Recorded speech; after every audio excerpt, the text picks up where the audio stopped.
Can you hear me? Yes, I can't hear the video from the sound because it was muted.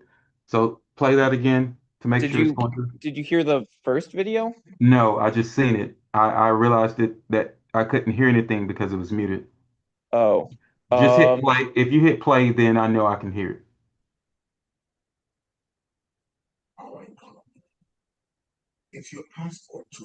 can you hear it? I'm hearing your room. I'm not hearing the shared sound. Okay. I thought I did do that. Let me. Oh, duh. All right, let's try that again. Here's number one. Yeah, perfect. Here's number two. Perfect. What does Here's openness number mean three. to you? Distinguished ladies and Perfect. gentlemen, good morning. I am Elizabeth Ofusuajai. Thank you. And I'm gonna do this. I'm gonna do that, and then I'm going to have share screen turned off. And so, luckily, VLC it opens the video in the same window, so Right. I can just share the one screen and then never have to get out of that. And then I just click on the next video and it brings up in the same VLC window. That's fine. And I'll stop the screen that I'm sharing. I'll stop that once the speakers are up. Okay. Just a heads up, they also wanted to have a QR code displayed, and they opted instead to print them out instead of have us put it up on the screen. Yeah, that've been, yeah. So yeah. Thank you for that. Mhm.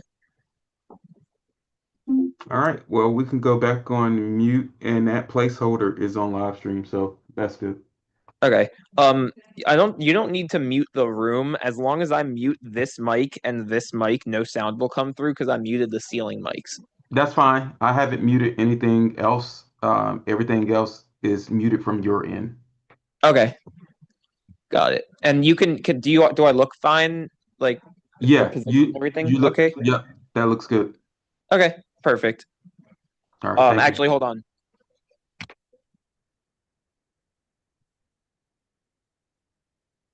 Okay, good. That's like not really blocking. I mean, if somebody's taller than me, then maybe that's blocking a little bit, but you'd still be able to see over that So, head. yeah, yeah, you still be Yeah, able to they see. because they moved the chairs up, so they moved them closer to the front. So it's a maybe now the head kind of peeks over, but it's not that bad as long It's as not that they. bad. No, it should be good enough. Okay. It's just like sitting at the movies. Yeah. Thank you so much for your help, Jack. Hmm.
it turns green, and now everybody can hear you.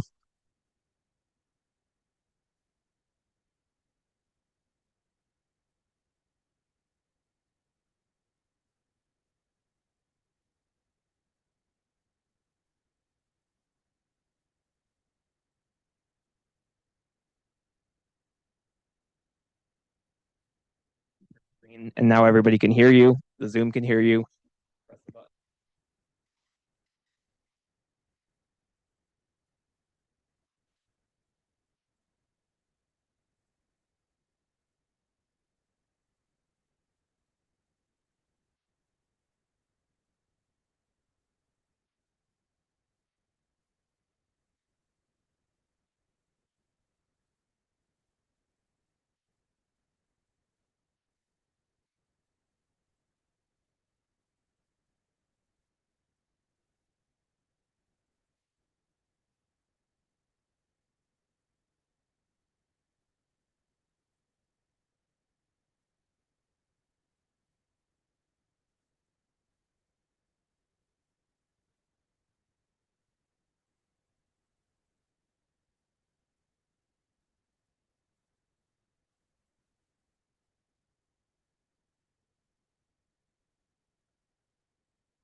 Hello. Is it on? Okay. Thank you. Good morning, good morning, good morning. We're just getting ready to start. But whilst we're doing that, we wanted to do a short video on Ghana whilst we're waiting. So we wanted to announce it so that everybody's attention would go to the screen.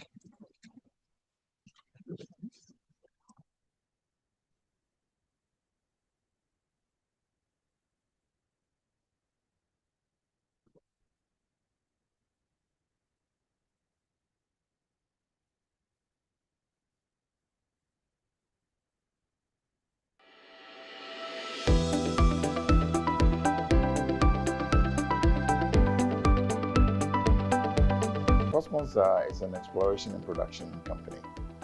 Cosmos came into the country in 2004 and discovered oil in 2007. And we had our first production in 2010. So we take pride in the fact that we put Ghana on the map as far as oil and gas is concerned.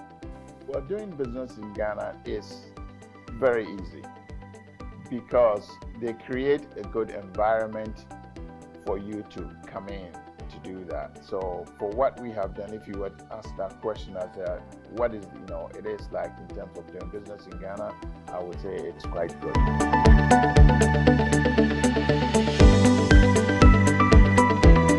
Olam, while globally it is multinational across 47 commodities in the agri sector, in Ghana we have been doing cocoa, cashew, rice, we have been into processed tomato, biscuits and flour milling.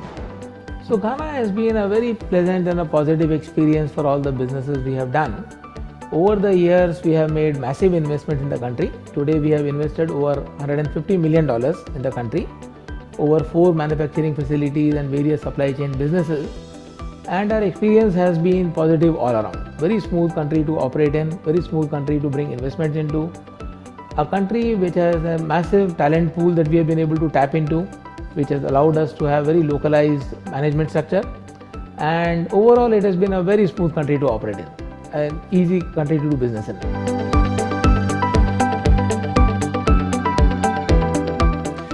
Golden Exotics and Golden Organics Limited in Ghana are 100% owned subsidiaries of a company fruitière based in Marseille, France. The location of Ghana is good for banana producers. It's the closest place you can grow bananas to Europe, West Africa, and for organic bananas, it is the closest place to grow bananas. It has an abundant labour force and good access to the ports in Tema, for which we have one boat every week going to Europe. I think there's a lot of opportunities out there. If you look in 2004, Ghana was growing almost no bananas for export. Now we grow nearly 100,000 tons of bananas. We could do the same again, and other industries can do the same. The opportunities are there if you look for them. The company's developed massively in the last 15 years, which just shows a level of success. We went from 800 employees, now we have nearly 3,000 employees. We've gone from a few hundred hectares, now we have 1,700 hectares planted. To give you an example, the farm is now 12 kilometers long and almost 2 kilometers wide. That's a large farm by anyone's standing. The thing that I think most excites us is the development of the organic farm.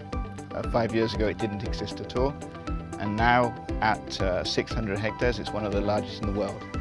Not just in Africa but the world. I think that's a great news for Ghana.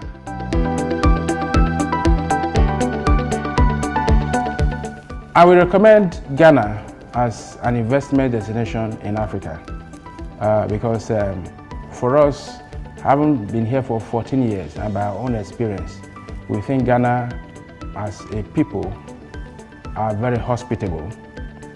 Ghana is politically very stable, and we have loads of opportunities in Ghana. We have huge opportunity in the oil and gas industry. We have huge opportunity in the gold industry, where Ghana traditionally is known for, and we have huge opportunities for the cocoa industry, and a lot of other opportunities for non-traditional exports. So I will strongly recommend foreign investments in Ghana. Ghana for 2019 is projected to grow at about 7.6%, which is higher than anywhere else in Africa. In fact, most African countries probably going at 3, 4, 2.5.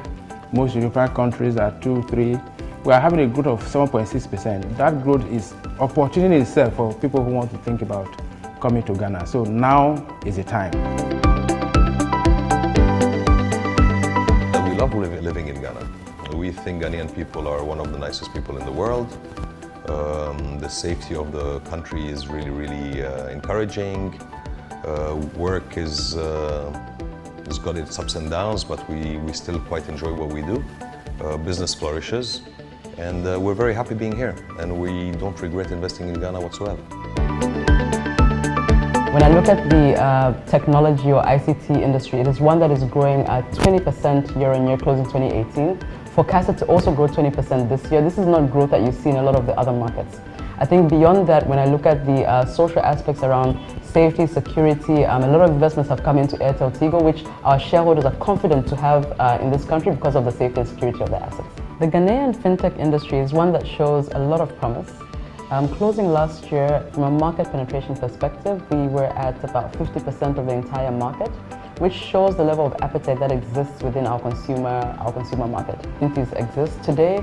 A lot of the use cases around the Ghanaian fintech market are around sending and receiving money, cashing out at the point of receipt, but a whole lot of use cases still exist around merchant payments, bill payments, international remittances. So it's one of those industries that should be one to watch in years to come. Telecommunications companies in Africa, most of them are in Ghana actually. The top 3 are in Ghana, making this market very attractive but also very competitive. For us, I think our mission continues to be how to bring connectivity to the masses, and this continues to be the one thing that we seek to enable in the country. So our investment strategy is geared towards that, to ensure that we can drive the digital change and the digital revolution, which is also aligned to the goals of the government and where consumers want to go. We've seen significant interest from consumers today, the types of services, the types of activities, particularly from the youth. And our goal is really to enable and drive digital revolution within the country using telecommunications.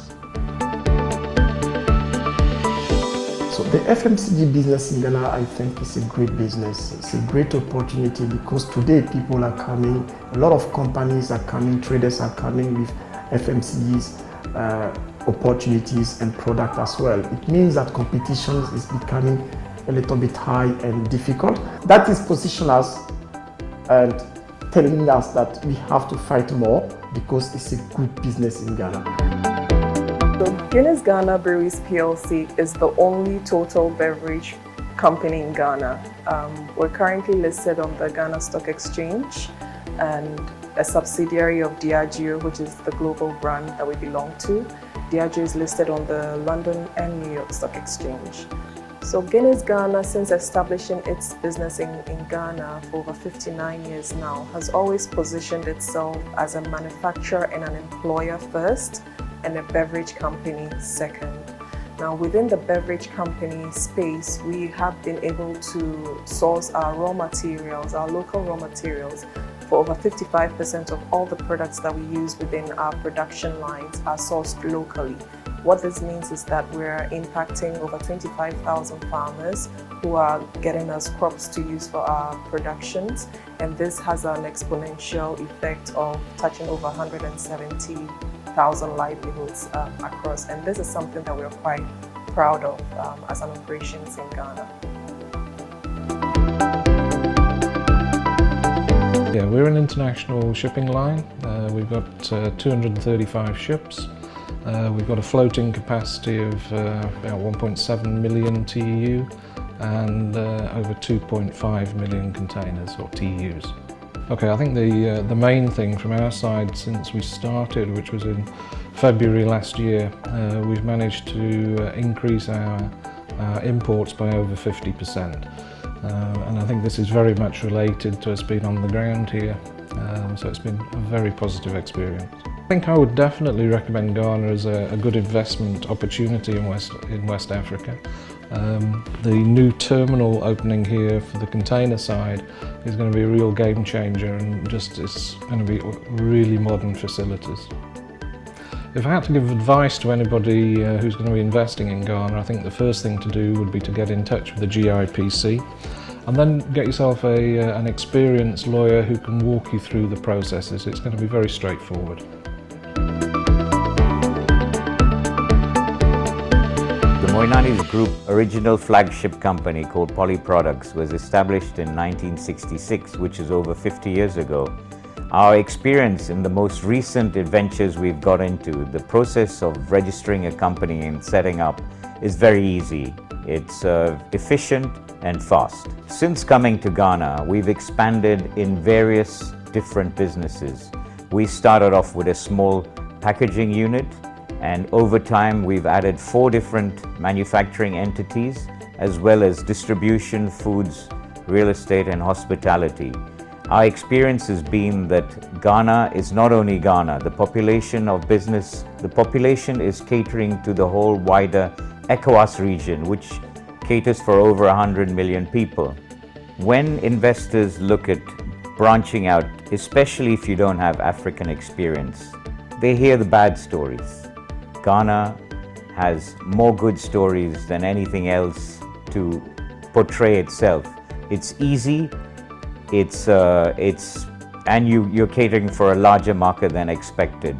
It's a good soft landing should you want to expand into other areas in the African sub-region, and definitely recommended as a good stepping stone. Don't look any further, invest in Ghana.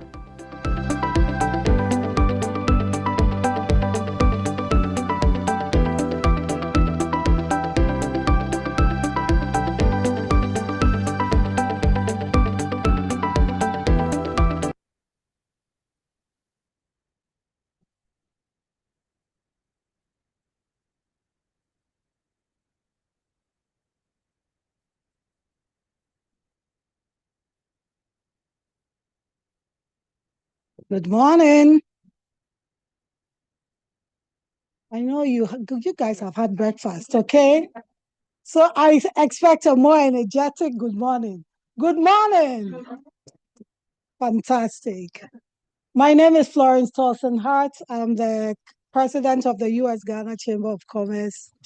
Welcome to Philadelphia, the city of brotherly love and sisterly affection. It is my honor to be your MC, kind of, for today. So as most of you are aware, we are looking to make sure that everybody in the world, especially in Philadelphia, understands what Ghana has to offer by way of investments. And it is my pleasure today to welcome all of you. We have a few dignitaries that I will come and sort of introduce later, but we're going to move straight into the program out of respect for everybody's time. Sorry. So I want to start off by introducing our host at this place today. I remember about 5-6 years ago, I walked into this meeting very nervous and did not know anybody there. And I met this man who smiled and looked at me like he knew me forever. And he made me feel warm and comfortable. And he and I have become good friends since then. And so when we had to have this event, he was on vacation. But you see, I called him and he picked up. It was his fault. And so he picked up and he agreed to host us.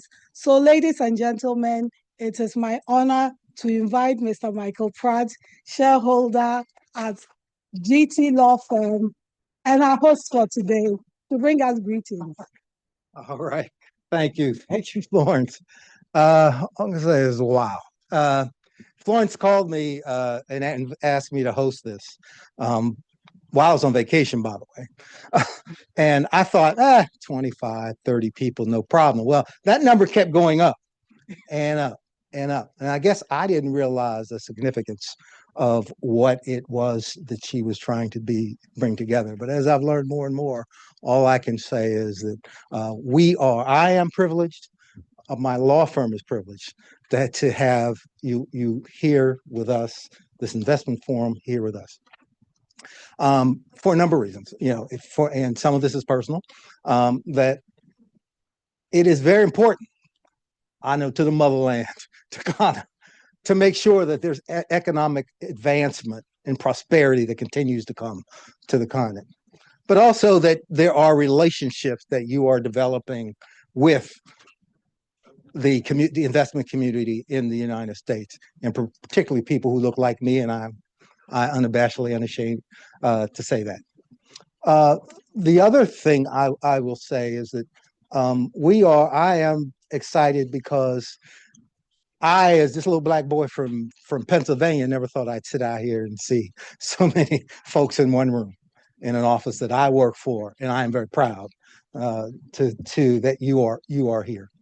I also have to say that say that my law firm, on behalf of my law firm, again, Florence mentioned that I'm a shareholder here at Greenberg Traurig. Greenberg Traurig, excuse me, has over 3,000 lawyers across the world,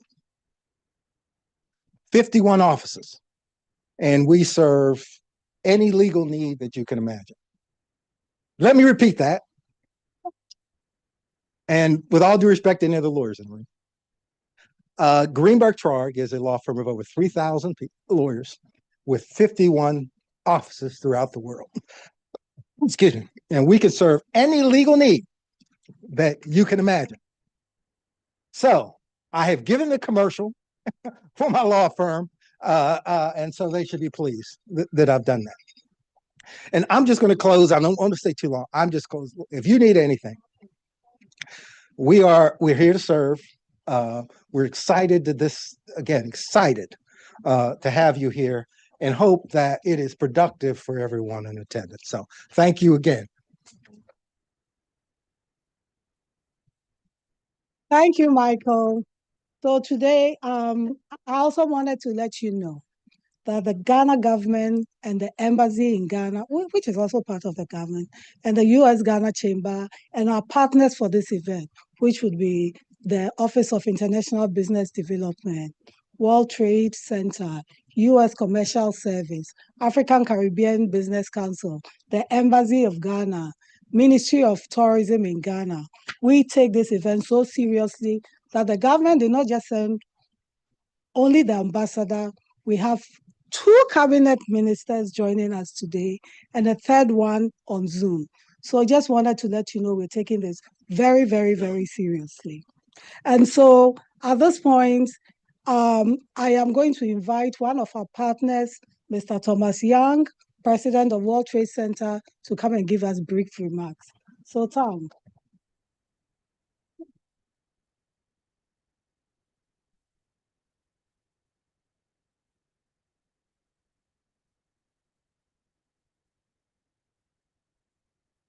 Thank you, Florence. And thank you all for being here today. Before I get started, I just want to make a few acknowledgments that are here today.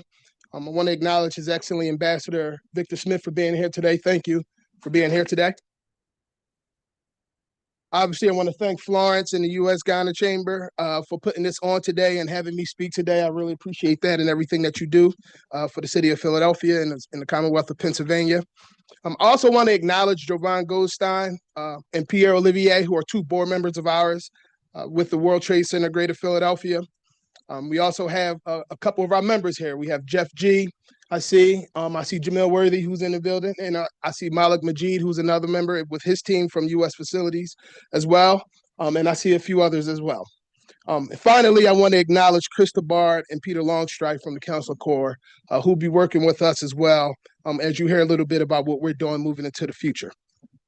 And I'll be really brief, but I will say that I think we have a grand opportunity to really deepen the ties when we're talking about business, when we're talking about trade, and then we're talking about other things. We have a grand opportunity right now to deepen the ties with the country of Ghana, the city of Philadelphia, the Commonwealth of Pennsylvania, and the United States of America. And I don't say that lightly. I say that understanding all the conversations that are going on right now in the United States, understanding how the political climate and the geopolitics are playing out right now. But I will say this, no matter what happens, I believe that we all want more for each other. We all want more for ourselves. And I think that understanding the economics of it all will help with the prosperity. Just to give you a little bit about the World Trade Center, there's over 300 World Trade Centers in over 90 countries around the world. We work with each of these World Trade Centers to build trading partners, to build distributors, to build and leverage our region for the benefits that we have. We do have a World Trade Center, a crowd at Yvonne that we work with very closely. In particular, we're working with Yvonne on a trade mission that I know that is one going in June that we will participate in with Florence, but also working with Yvonne to bring some of the Ghanaian businesses to Philadelphia in April of this year for our Global Business Forum, which is our international conference where we bring all 300 plus World Trade Centers to one host city to highlight that host city for investment, but to also bring businesses to have business-to-business matchmaking to see if that city is a place that they want to do business. Right, this year, our platform is Historic Foundations for Future Collaborations, understanding that there is, when I'm a Philadelphian, and His Majesty Ambassador heard me say this yesterday, but I will say that I believe that there is no city in the world that's like Philadelphia, especially in our country. There's nowhere you can go where you can get the rich history of how our country got started, get on a train or get in a car and go an hour and a half north to the financial capital of the world and one of the most famous cities in the world in New York City, then come back to Philadelphia and go an hour and a half south and see how our country and democracy is run in Washington, D.C., and then come back to Philadelphia, and I'll put our restaurant scene up against any restaurant scene across the country. We just had 3 of our restaurants win Michelin stars for being some of the top restaurants in the world. So really understanding that we have, yes, absolutely. So understanding that Philadelphia, we have the arts, we have the culture, we have the food, we have the history, and we have the proximity of 2 of the major cities in our country, and you can get to 70% of our population and Canada's population within a day's drive. So really understanding everything that we have here in Philadelphia, and that's what we will be putting on display April 19th through the 22nd at our Global Business Forum here in Philadelphia. And then finally, I will say that we're going to highlight having Julius Dr. J. Irvin as one of our keynote speakers, which a lot of people don't know. Back in the 70s, he invested $1 million in a Coca-Cola bottling company, which is a manufacturer, and it helped take Coca-Cola to where it is today. So you'll hear a little bit about his story, but you'll also have a chance to hear about what we are doing in the future together, what he's planning on doing in the future together, and more things like that. Again, I want to thank Florence for having me here today. And I look forward to having a conversation with you all in the near future. Thank you.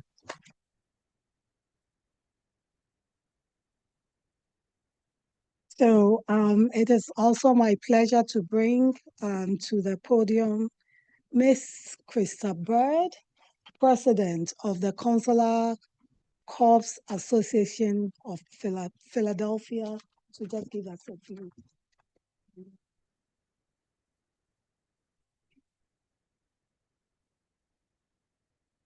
Ambassador, it is such an honor to have you with us today, and ministers and all of the guests here. This is a remarkable group that is assembled. And I'm going to begin by asking, well, and we thank Greenberg Torek too for hosting us. And it was great to learn about the resources they offer. But can we give a special round of applause to Florence to organizing this? So the Consular Corps Association of Philadelphia is the oldest consular corps and the oldest diplomatic association in the United States. We now represent in our membership are 85 countries. So it is my honor to welcome you not just on behalf of the Consular Corps, but of all the countries that are here. What's great about Philadelphia is that it is inclusive. I'm the president of the Consular Corps, but it's because I first started out as the honorary consul general of the Republic of Lithuania. And that is how I serve as well. But so, my real name is Kristina Ritonia Alicia Butvidaitė. So that's how I started out in the world. I'm the first person in my family to be born in the United States. And actually, I'm a testament to what's possible here. Little Lithuania found its place here in Philadelphia. And we invite you. There are resources here that are accessible to everyone. We are a welcoming city. We are an inclusive city. And what's great about the Consular Corps and even working with Florence is that we share our information and our contacts and our resources. We are ready to share with you as well. Thank you. Thank you so much, Krista. She's been very nice to me and the chamber, so we really appreciate her support. So at this point, it is my honor to introduce, I'll come back and we have a lot of dignitaries here. I need some time to make sure I get everybody. But like I said, we have the Minister of Minister of Tourism, Culture and Creative Arts, Honorable Jifa Gomashi. If you pay me $5, I'll tell you all of her secrets because I've known her for a very long time. And I also want to introduce Honorable Eric Opoku, who is the Minister of Agriculture. We also have the Minister in the Office of the President responsible for special initiatives, specifically agriculture, Dr. Tokono. Seated right next, we have one of our Ghanaian luminaries in the state of Pennsylvania. He's the president of Millersville University, who was kind enough to host us yesterday, Dr. Daniel Wuba. And as great as Dr. Wuba is, I know he has to have a stunning wife behind him. So we also have Dr. Judith Wuba. Okay. So now that we'll also come back and do a few more introductions. But at this point, it is my pleasure to introduce this man. I told him just now that I was just going to say he's a rascal. And he said, okay, no. But I met Ambassador Smith a long time ago when I was in my 20s. But he hasn't changed. He's still the same vivacious, extroverted person, a nice person. And so we reconnected when he was announced as the Ghanaian ambassador to the United States. And we visited him. We pitched a few things. He did not say no. Ladies and gentlemen, it is my absolute pleasure to introduce Honorable His Excellency Victor Emmanuel Smith, Ghanaian ambassador to the United States, to take us from here.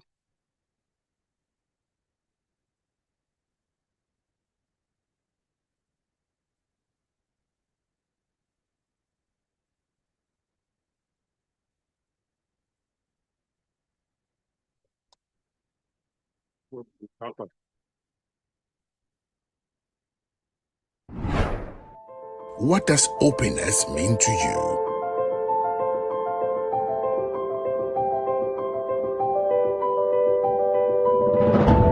To us, it's an expression of inclusion, innovation, and possibility. It's a gateway to a world of endless potential, fueled by a vibrant 24-hour economy. It's your passport to a land rich in natural resources, where green fields bloom into golden opportunities. Openness is a fertile ground where industries thrive, backed by technology and a big push by government. It's a strategic point to access Africa's rising market of over 1 billion people. And from here, every major global market is within reach. Openness is an experience at the center of the world where the black star shines. It's the rich spirit of our people, our open minds, welcoming heart, and the deep pride in our African heritage. Openness is Ghana, a nation ready to trade, to innovate, to lead, It's our invitation to you for business, pleasure, and investment. Ghana is open for business.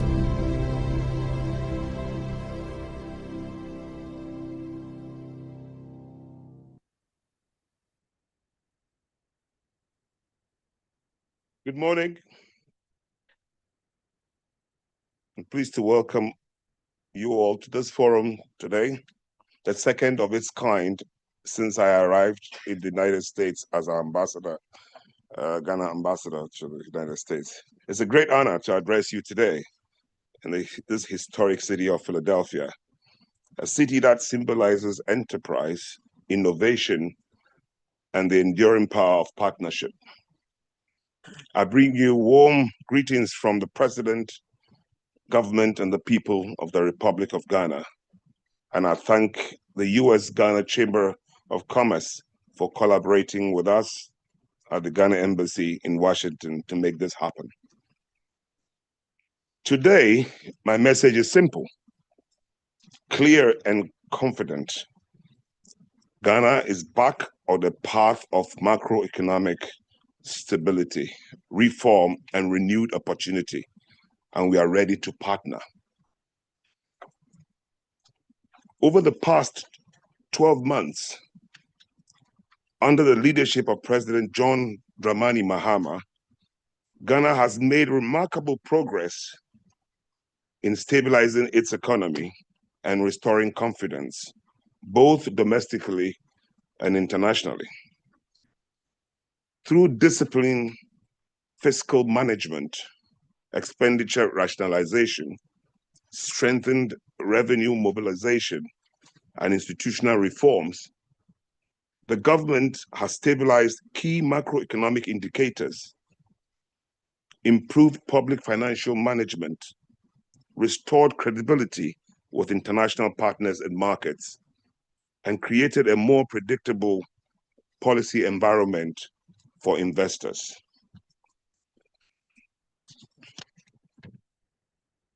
These efforts have not been accidental. They are the result of deliberate, sometimes difficult policy choices, guided by a clear objective to restore stability as the foundation for sustainable growth. Macroeconomic stability is not an end in itself. It is a platform, and Ghana is now firmly positioned to build forward, not merely recover.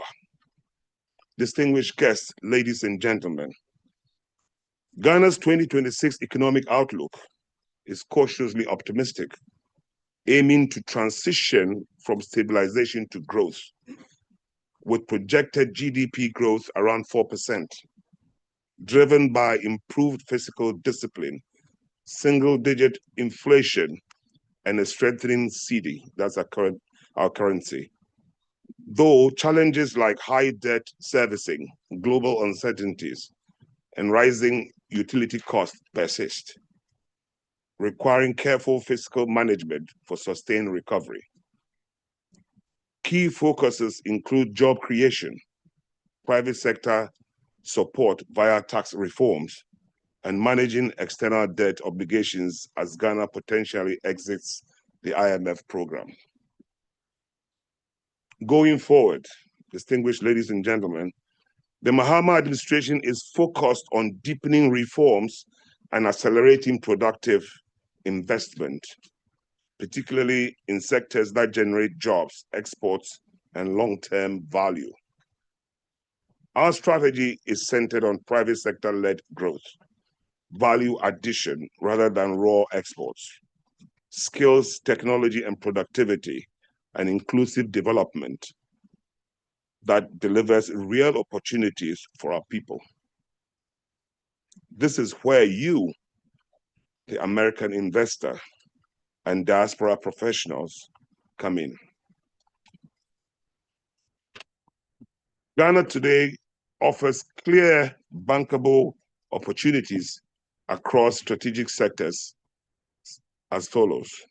In the energy and power sector, we have investment opportunities in the area of renewable energy, solar wind, and waste to energy. We have opportunities in gas infrastructure and downstream services. And we have opportunities in energy efficiency and grid modernization. In the agribusiness and agro-processing sector, I have my minister here, so he will elaborate on that. But we have investment opportunities in the area of value addition in cocoa, cashew, rice, fruits, and livestock, cold storage, logistics, and export-oriented processing, commercial farming with outgrower and SME linkages. In the manufacturing and industrial parks sector, we have investment opportunities in the area of light manufacturing for regional and US markets, pharmaceuticals, construction materials, and consumer goods. Opportunities aligned with AGOA, which is the arrangement between the US and Ghanaian manufacturers and the African Continental Free Trade Area.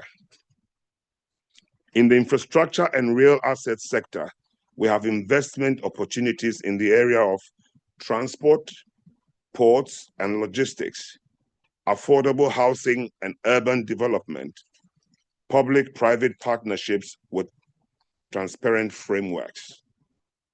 In the digital economy and technology sector, we have investment opportunities in the area of fintech, digital services, and business process outsourcing, data centers, innovation hubs, and tech-enabled SMEs. In the tourism, hospitality, and creative economy, I have my minister here who would elaborate.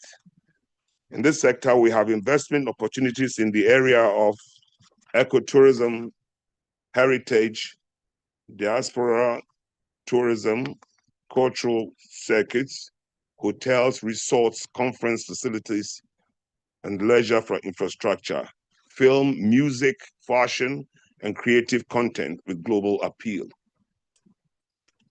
Tourism in Ghana is not just about leisure, it is a foreign exchange earner, a major creator, and a powerful connector between Ghana and the African diaspora. With our rich history, cultural assets, natural beauty, and political stability, the sector offers strong returns with deep social impact. These are not speculative ideas. They are projects aligned with national priorities, supported by policy reforms, and structured for commercial viability and impact.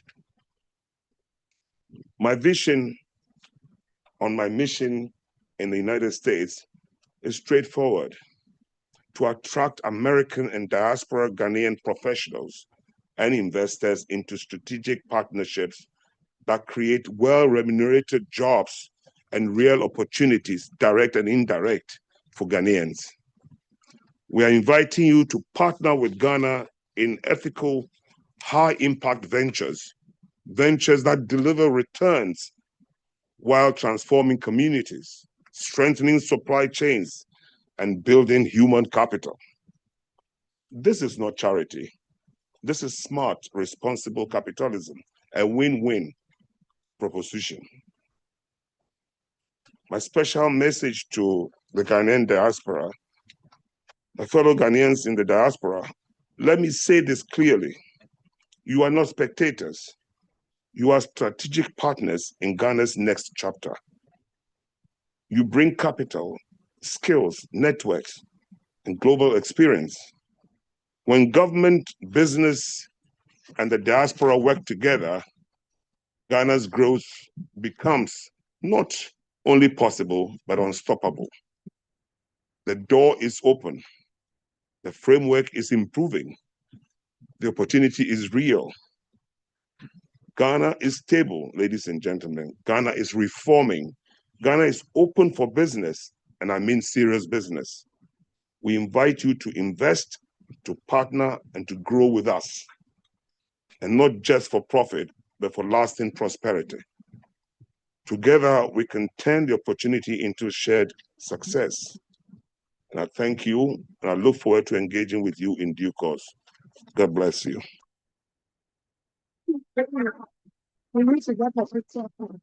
With you.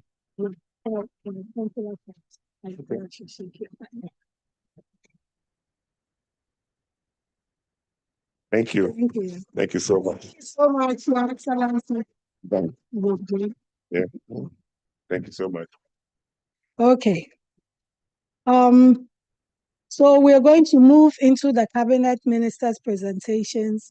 We'll start with agriculture. I just have a little house. If those of us sitting in the back can move forward so that when other people come, they can find seats in the back. So please, let's try to fill the seats up in the front. I'm speaking to my guests in the middle. If you could please come up just so that we can. Thank you.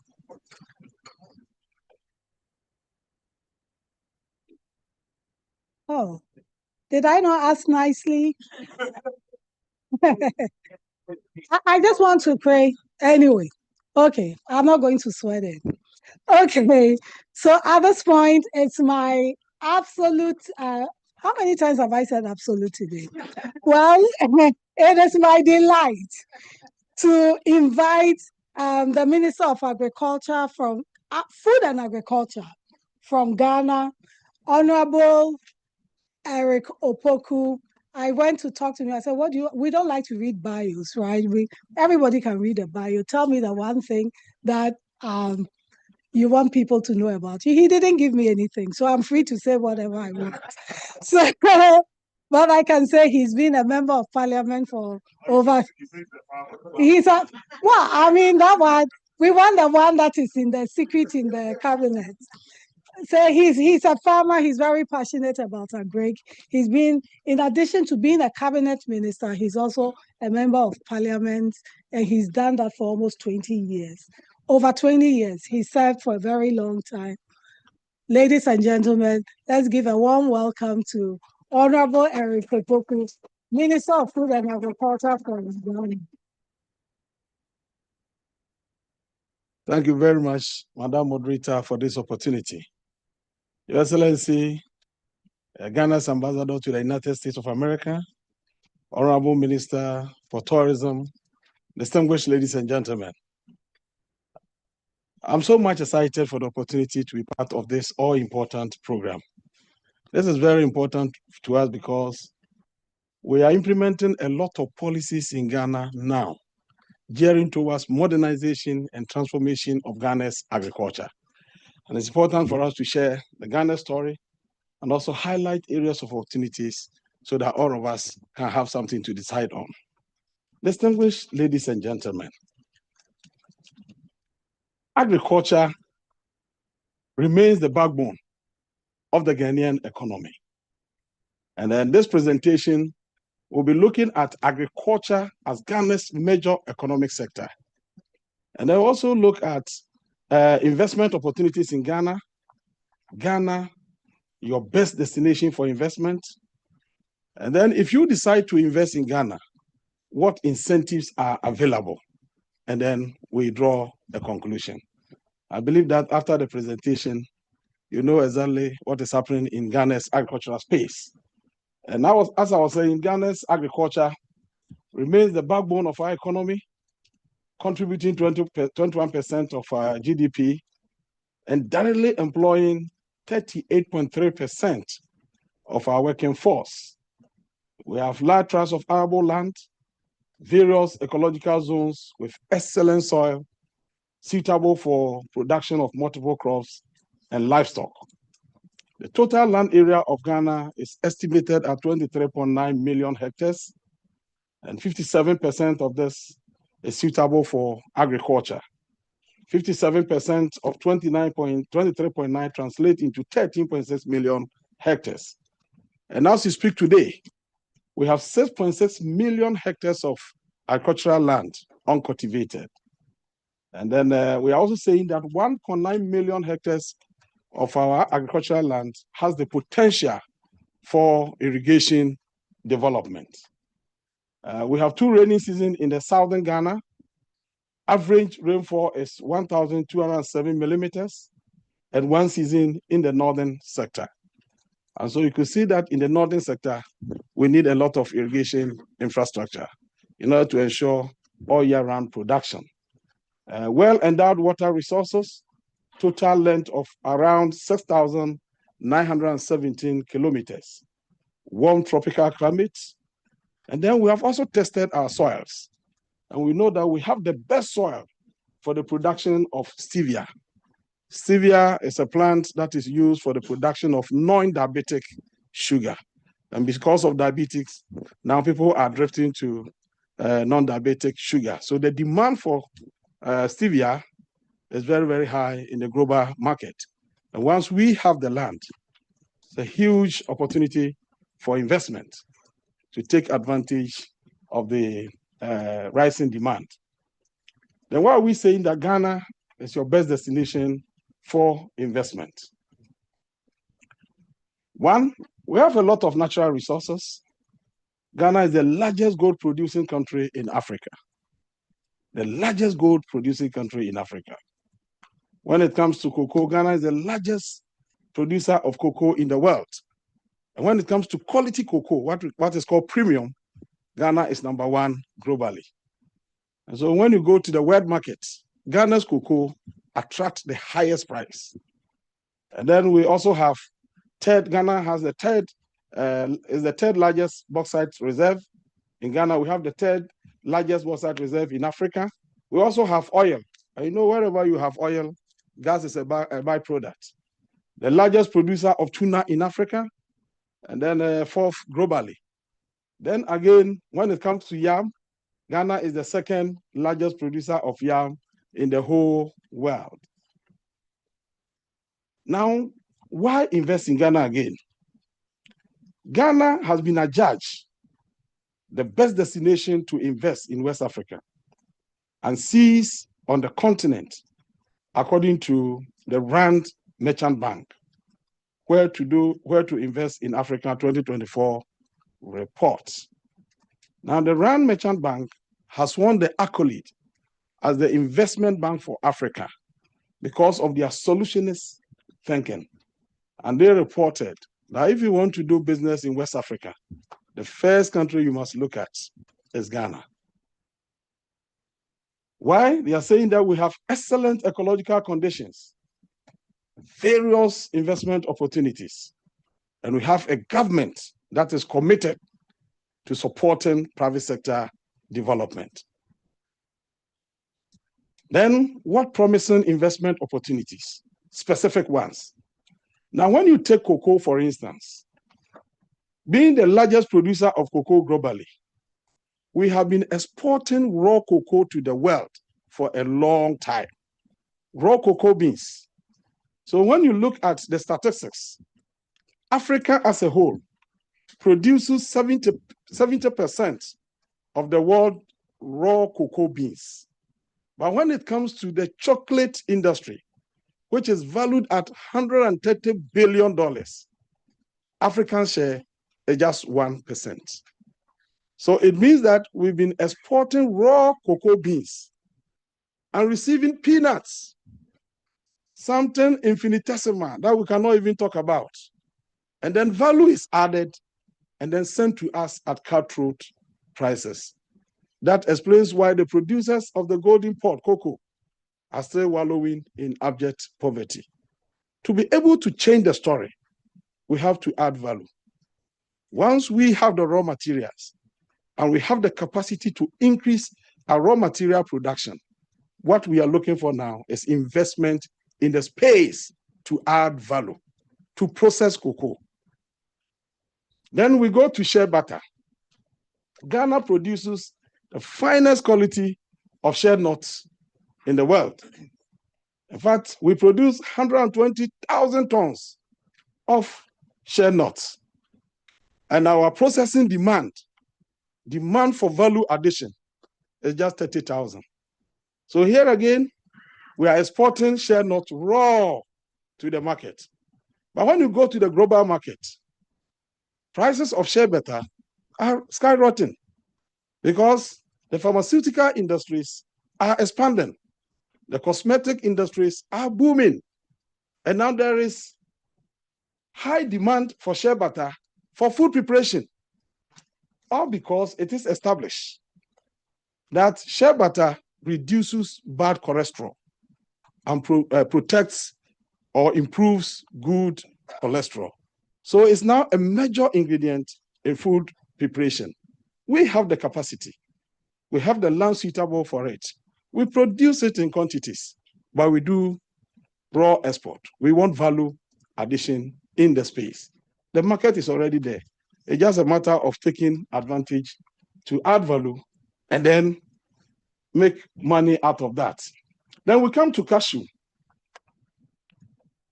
Again, Ghana produces a lot of cashew, around 252,932 tons every year. But demand for value addition when it comes to cashew nuts is around 65,000 tons. Out of 252,000 tons, only 65,000 tons are processed in Ghana. The rest exported in its raw form. If we're able to add value, we can make a lot of money, create a lot of jobs for the teeming youth of our nation. Then again, we also have what we call the cashew fruit. Because when you are producing the nuts, you also have the fruit or the cashew apple. In Ghana, we don't have any investment in the processing of cashew apple. So that apple, which is a major raw material for the processing of cashew wine, is thrown away.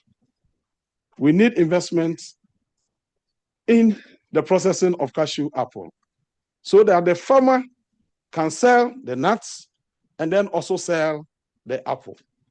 This will unlock a lot of opportunities for our people.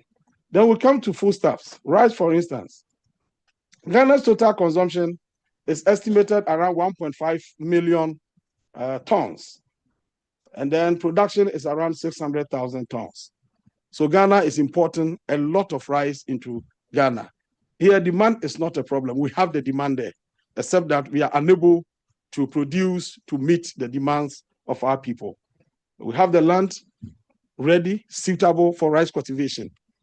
We are looking for investment in the entire rice value chain, an integrated approach where we can have a processing factory going into an off-taking arrangement or buyback arrangement with the processors or the producers, so that when they produce, the processors will buy, we have storage facilities, and along the chain, you create a lot of jobs.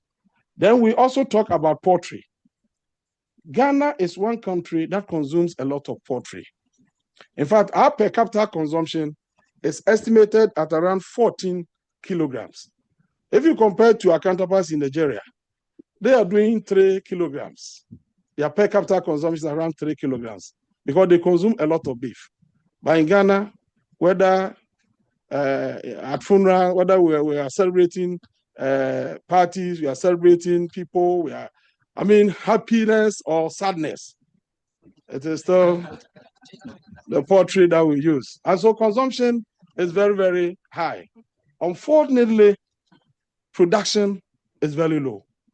In 2022, it was reported in the government's budget that the total consumption of poultry in Ghana was around 324,000 tons.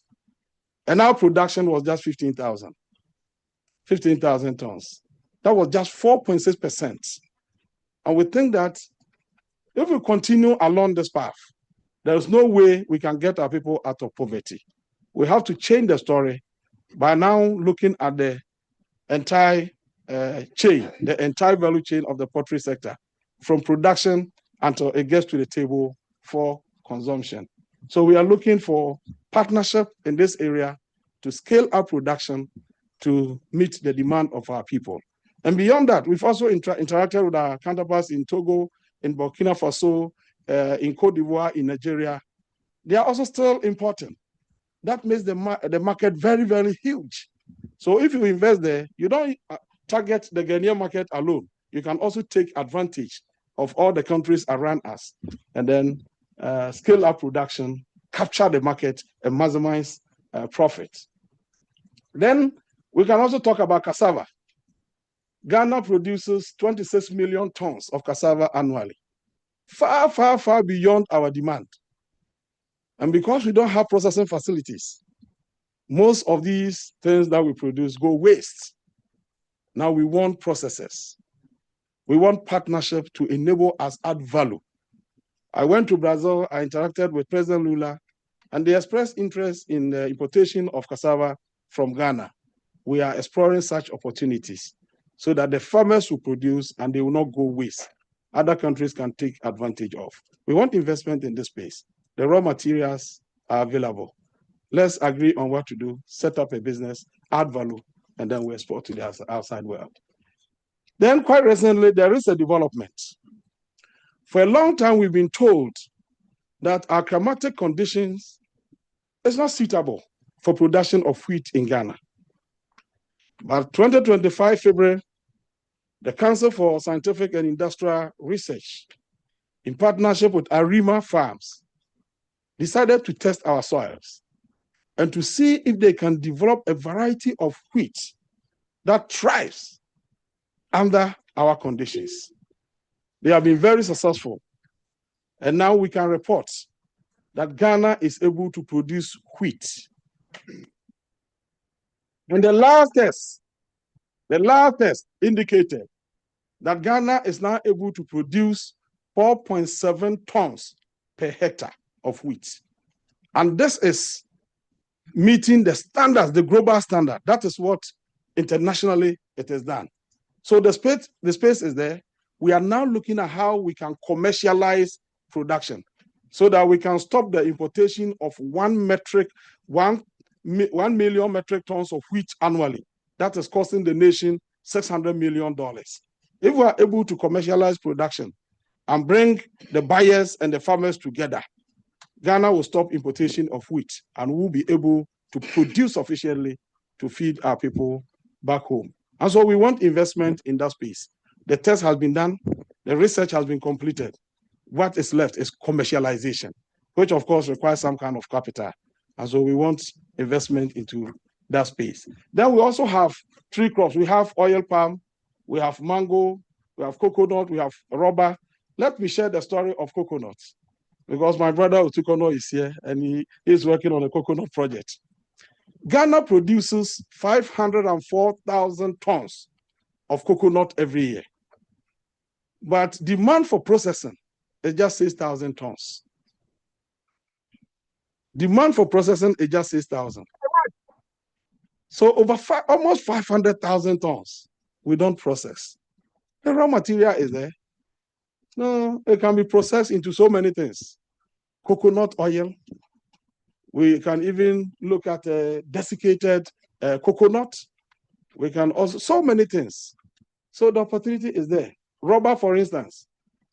Ghana used to process rubber into ties some time ago. That was during the time of our first president. We have the Bonsa ties. We had the farmers supplying rubber to the factory for the processing of ties and so many other things. Unfortunately, the company collapsed. And today we are exporting raw rubber to the world markets and earning almost nothing. The opportunity exists for us to add value. We are currently doing around 125,000 tons. And we think that we have the space to do more. We have some processors in Ghana, but what they do is what we call semi-processing. They don't do the ties that we want. We want a situation where we can set up a condom processing factory in Ghana that will buy our raw material, use it to produce the condom, and then it will be cheaper for us. It will also create job opportunities for the youth. And it is only through that avenue that we can redeem our people from the shackles and tentacles of abject poverty. So we need investment in that space. Mango, for instance, we have Blue Sky. They are processing mango. They are doing very well. But still, the opportunity is there because our farmers are producing in commercial quantities. We need more investment into that space. And then palm oil palm is now what we call the red gold in Ghana. I mean, we are encouraging a lot of farmers to go into that space because of the huge food import bill.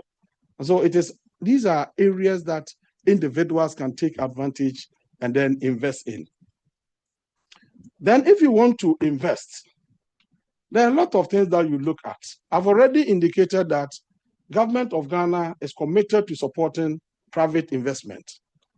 Let me specifically indicate what we are doing to attract and to retain private investment. When His Excellency President Mahama assumed office, the food import bill of Ghana was close to $3 billion annually. Food inflation which was 61% in January 2023, had come to 28.3% in January 2025. And so he introduced the Feed Ghana program, a program intentioned to produce sufficiently to feed the people of Ghana and also feed our industries. And so we have Feed the Industry under the Feed Ghana program. What we want to do is to establish a symbiotic relationship between the farmers and industry, so that industry will serve as a huge market for our farmers. They will produce, the farmers will buy. Once they have the market, they will add value. And then along the chain, you unlock the full potentials of our agricultural space. And so under the Feed Ghana program, we have implemented this program for 1 year. And today, food inflation has dropped to as low as 4.9%, just 1 year after the implementation of the Feed Ghana program. But it has taught us some lessons. Within 1 year of the implementation, Ghana has produced so much in terms of food that now the problem we are battling with is how to store the produce of our farmers. If you listen to the news and you read the papers, you see Ghanaian farmers crying for market. People have produced maize far, far, far beyond our demand this year. And we are now looking for avenues to store them. We are thinking about how we can add value.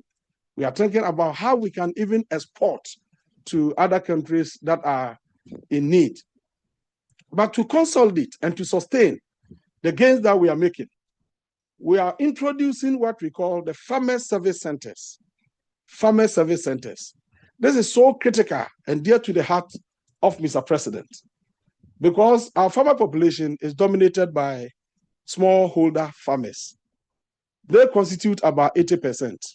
On their own, they cannot have access to agricultural mechanization.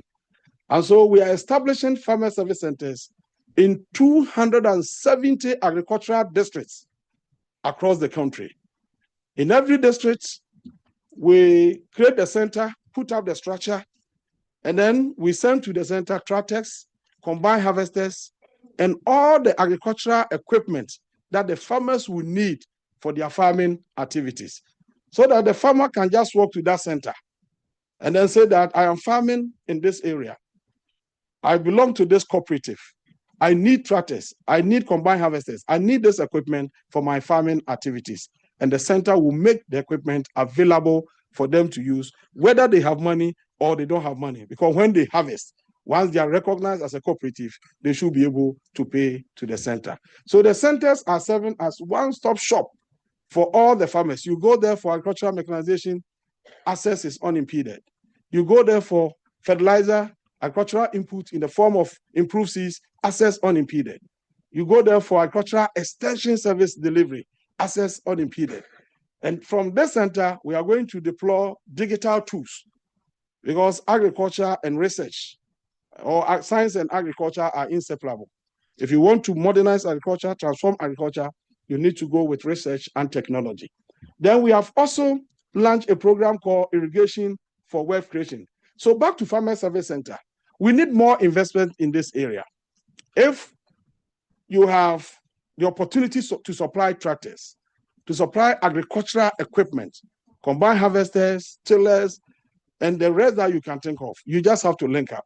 We have to look at the price. If it is within, it is affordable, then we can have an arrangement. We are also encouraging the private sector to take advantage of this. The private sector can work to us, indicate interest. Then we can say that, go and set up the farmer service center in this area, operate it, under some rules that we, or some kind of agreements that we can have.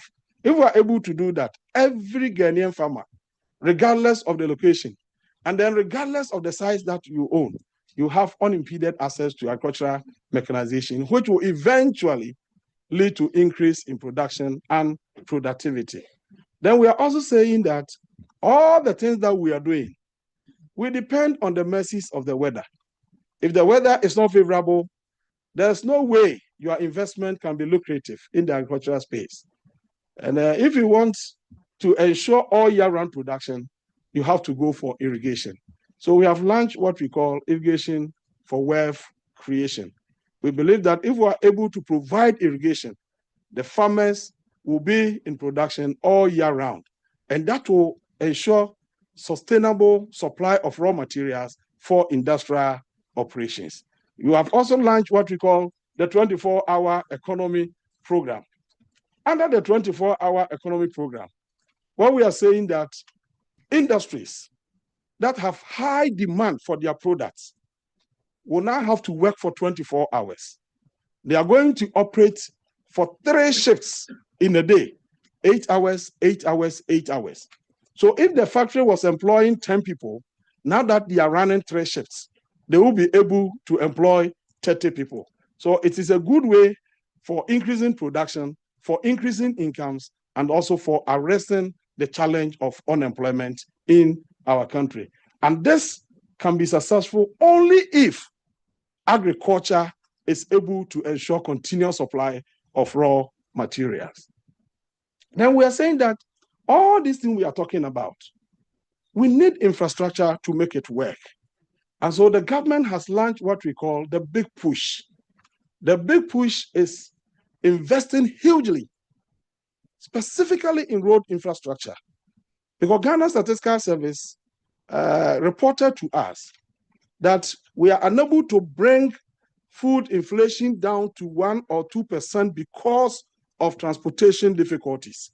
So if we are able to fix the roads, linking our consumption centers to the farming communities to allow for smooth transportation of foodstuffs from the farm to the markets, prices will come down. And that is why we have launched the big push. And people call it very ambitious because we are doing a lot of things under the big push project. We are fixing a lot of roads so that getting to the rural communities where the food is produced will not be a difficult thing again. Then we are saying that Ghana is the best place because even international bodies have their offices in Ghana. And so if you want to invest in Ghana, you should know that you are coming to the right place. You know, the Secretariat of AFTA, the Africa Continental Free Trade Area, the whole Africa, the heart of our markets, the Secretariat is located in Ghana. So if it is market you are looking at, and you want to enter into the African market, the gateway is Ghana. That's where AFTA Secretariat is located. And then we have AGRA, Alliance for Green Revolution in Africa, AGRA. AGRA has been very supportive to agriculture in Africa, and we have their head office in Ghana. Then we'll go to Food and Agriculture Organization. It's an agency under the United Nations. They have been very instrumental in transforming agriculture globally. They consider the African continent as a region, and their regional office is located in Ghana. A clear indication that Ghana is a safe place for investment. And then robust infrastructure. Recently, we have upgraded Tema ports. We have excellent airport facilities for freight and cargo, new rail systems and rehabilitation of existing ones. And then we also say that we have abundant and reliable electricity. Some few years back, we had problems with our power supply. Today, we can confirm that Ghana's power is stabilized. And we are doing a lot of things. We are putting in place mechanisms to even have power buffer so that in case of emergencies, we can release power to stabilize our system. Because without stable power, there's nothing you can do about industrialization. Then we are also saying that Ghana is #1 in West Africa in literacy and graduation rates. So when it comes to education, Ghana is a bit okay. And then availability of skilled and trainable labor. We have a youthful population. And so if you want skilled labor, you want people you can train, you can go through the records and see that even the whole of African continent, 60% of our population is youthful, and therefore ready to learn and bring their energies to bear on developmental interventions. And then we're also saying that we have a stable and peaceful democracy. Ghana is #1 in West Africa and 2nd in Africa, according to 2021 Global Peace Index, because we believe that the only way to meet the aspirations and demand of our people is through the ballot box. So we vote to elect our leaders. We vote to select presidents. If you don't perform, we'll vote to change you. Just 2024, 7 December, Ghanaians went to the pool and then installed a new president. And so democracy has come to stay in Ghana. Then you are an investor. You take a decision that now I want to invest in Ghana. We have been talking about investment. What legal regime have we put in place to protect your investment and to make your investment lucrative? #1, we have the free zone incentives. What do we mean by free zone incentives? We have earmarked some areas for industrialization. We have an area in Greater Accra, in Ashanti region, in Central, in other places. We call them free zone areas. When you set up in that area, the very area we have earmarked for industrialization, 100% exemption from import and export duties. You are setting up in that area. That area is meant for industrialization. So if that is where you want to put up your industry, all the imports relating to the industry, the duties and everything, we are not going to pay. It is 100% free. And then we are also giving you a moratorium that says that 10 years exemption from corporate income tax. For 10 years, for this business to thrive, for you to be able to plow back your investment, government will not tax you for 10 years. No corporate income tax. Just work. Get the company to flourish and then create opportunities for our youth. Contribute to the GDP of Ghana. And that is enough for us for 10 years. And then after that, let's follow. Tax and duty exemptions. Exemptions from custom duties on agricultural machinery and inputs. If you are importing agricultural machinery or inputs, because agriculture is being used as a vehicle for economic transformation, you are exempted from custom duties. You no pay duties. Now, when it comes to expatriate work permits, in some jurisdictions, when you go there as an expatriate, you need to go through some rigorous procedures to be able to acquire the certificates and then work there. We are saying that it is automatic. Once you have your investment there, we don't need any specific certificate to work in that company. And then dividend repatriation. This is one of the questions always asked. If I invest and I make profit, am I allowed to repatriate my profit? We have a law that says that yes, we don't have to ask any question. You came to invest in our country. If you have made any profit, you have every right to repatriate. There's no restriction on that. Then, if you are also investing in tree crop farming and cattle farming, we have a special dispensation for you. Concessionary tax rate of 1% for 10 years from start of operation. From start of operation to 10 years, you just be paying 1%. And then we are saying that cash crops, farming livestock, other than cattle or fish, cash crop, anything you do other than cattle and fish. And then we also add agro-processing businesses, converting fish, livestock into edible canned products, income from a cocoa byproduct business. If this is the business you want to set up, agro-processing, 1% for 5 years from start of operation, just 1%. And then income of a company from a waste processing business. Income from a company from waste processing business. That 1% for 7 years from start of operation. Then what we are saying is that apart from those located in the free zone area, if you want to operate anywhere in the country and not in the principal cities or the main cities, you want your investment to be established in the rural areas, we have these incentives available.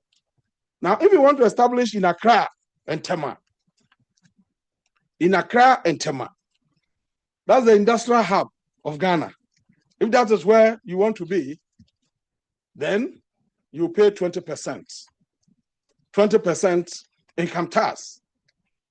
Now, other regional capitals outside the Northern Savannah Ecological Zone, we have 16 regions. The Northern Savannah Ecological Zone is made up of 5 regions. So all the 11 regions, apart from the 5, you pay 15%. And then outside the regional capitals, if you are not setting up the factory in the regional capitals, now you're moving to the districts. The districts, because you are setting up in a rural community and you are contributing to the development of the rural economy, what we are saying is that we just pay 10%. But if you want to go up north, in the 5 northern regions, where we have just one season for agriculture, where we need more irrigation infrastructure, where records indicate that poverty was endemic and is now coming down, that area, you pay just 5%. So depending on the location, you'll be able to, pay something small. And then we are saying a free zone incentives for agro-processing companies. Exemption from the payment of income tax on profits for the first 10 years. That is for free zone. Income tax after 10 years shall not exceed a maximum of 8%. Once you are within the free zone enclave, after the 10 years, we are saying that even the income tax you are going to pay should not be more than 8%. And then a foreign investor may take and hold a maximum of 100% of the shares. Once you are in the free zone area, I mean, if you're a foreign investor, you don't need partnership. You can come set up and own 100% of the shares in that company. We don't have any problem with that. Distinguished ladies and gentlemen, Ghana is not interested in aid anymore. We are not asking for aid. We are looking for partnership for investment that will lead to job creation and poverty alleviation. For us in Ghana, agriculture is not merely a source of livelihood for Ghanaians, but a cornerstone of our national identity, of our wealth, and our future prosperity. We believe that through our collective and collaborative investments in the agricultural value chain and in research and technology, we can unlock the full potentials of our agricultural sector. But all the jobs, the decent and sustainable jobs, the wealth and prosperity that we aspire for are all hidden in agriculture. We need partnership. We need investment. Let's work together and make agriculture profitable for the upcoming youth. Thank you.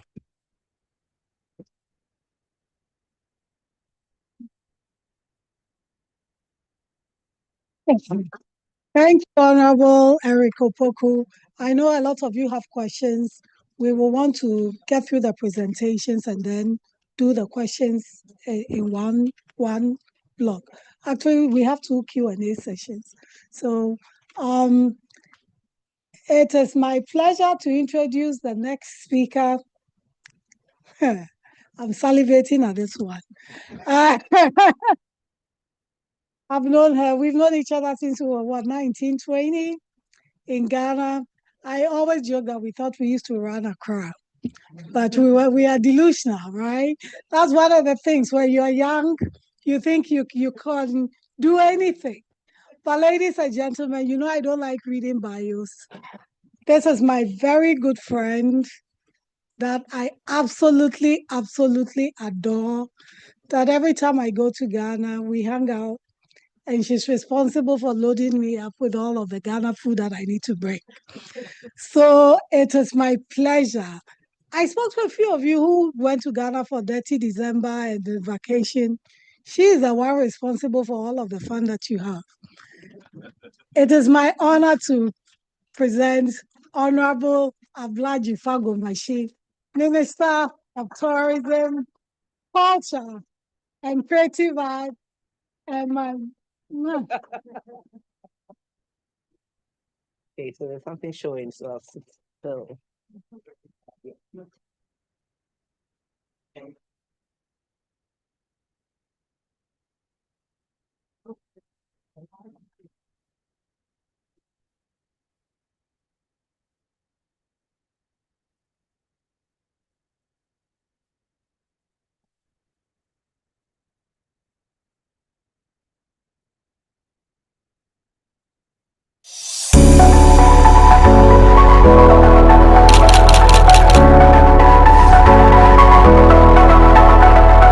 Greetings from the center of the world and the gateway to Africa, Ghana. My name is Abla Jifagomashi, Member of Parliament for the good people of Ketu South in the Volta region of Ghana, also known as the Oxygen City, and the Minister for Tourism, Culture and Creative Arts for the Republic of Ghana. I want to share with you all what the government of Ghana, under the sterling leadership of His Excellency President John Dramani Mahama, has to offer the world. Security, freedom of expression, a stable economy, and good governance in a very democratic environment. Ghana is a land where the sun never fails to shine, with a reputation as the friendliest in Africa. From its tropical beaches to fascinating historical heritage, it is rich in cultural diversity and natural attractions. Ghana holds a great history where ancient traditions meet modern endeavors.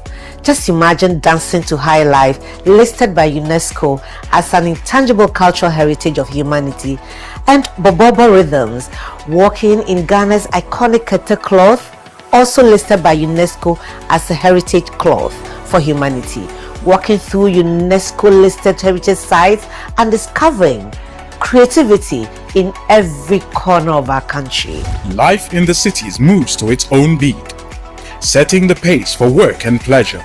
We have a very rich social life as well, in terms of all the celebrations that we have as a country. We can enjoy our weekend to enjoy the sea, or even more far to go to Cape Coast. Ghana is a nice place.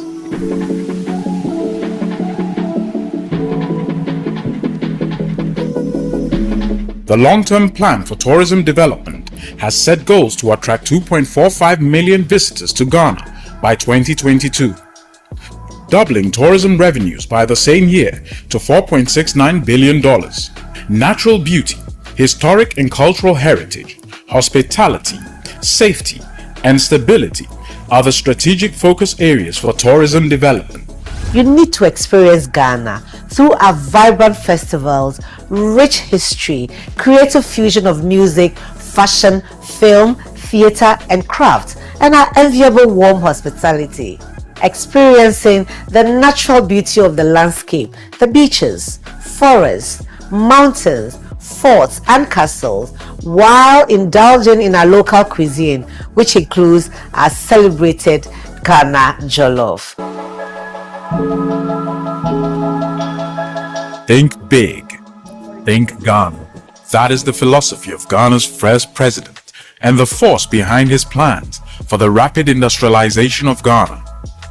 A nation with limitless natural resources, from earth to sky, bursting with potential and a wide array of long-term advantages for industrial producers. Ghana's Domestic Enterprise Development Program is helping to chart a new direction, turning around its manufacturing potential.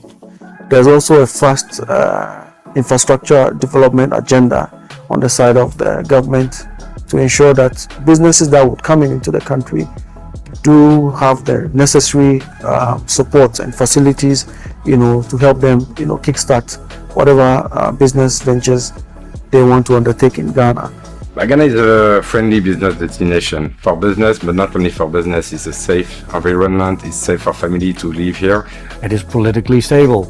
Yeah, changes of government with a minute difference in vote goes off without a hitch. I travel across many parts of the world.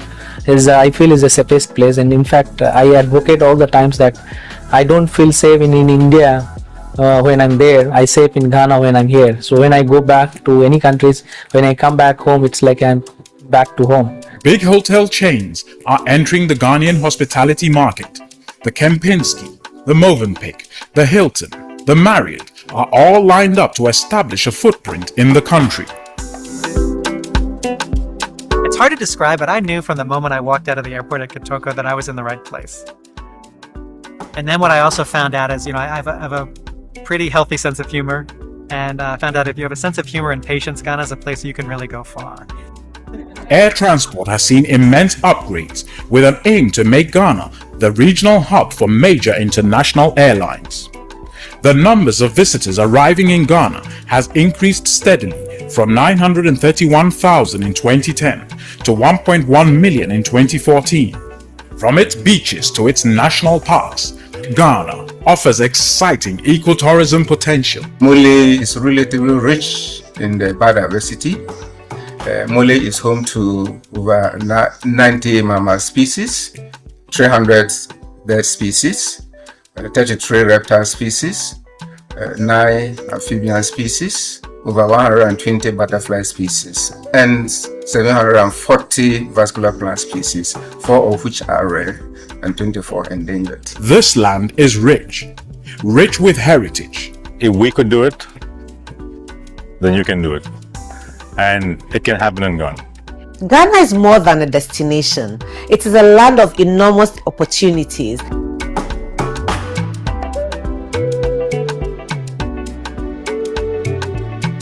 Come, invest. Come so together we can build a beautiful future together at the center of the world in the sunshine of Ghana. I thank you. Think Ghana. Make it happen.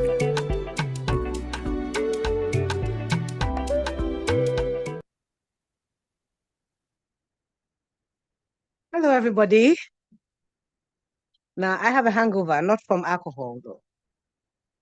Hangover from overindulging during December and also from traveling. I've just come in here straight from the airport.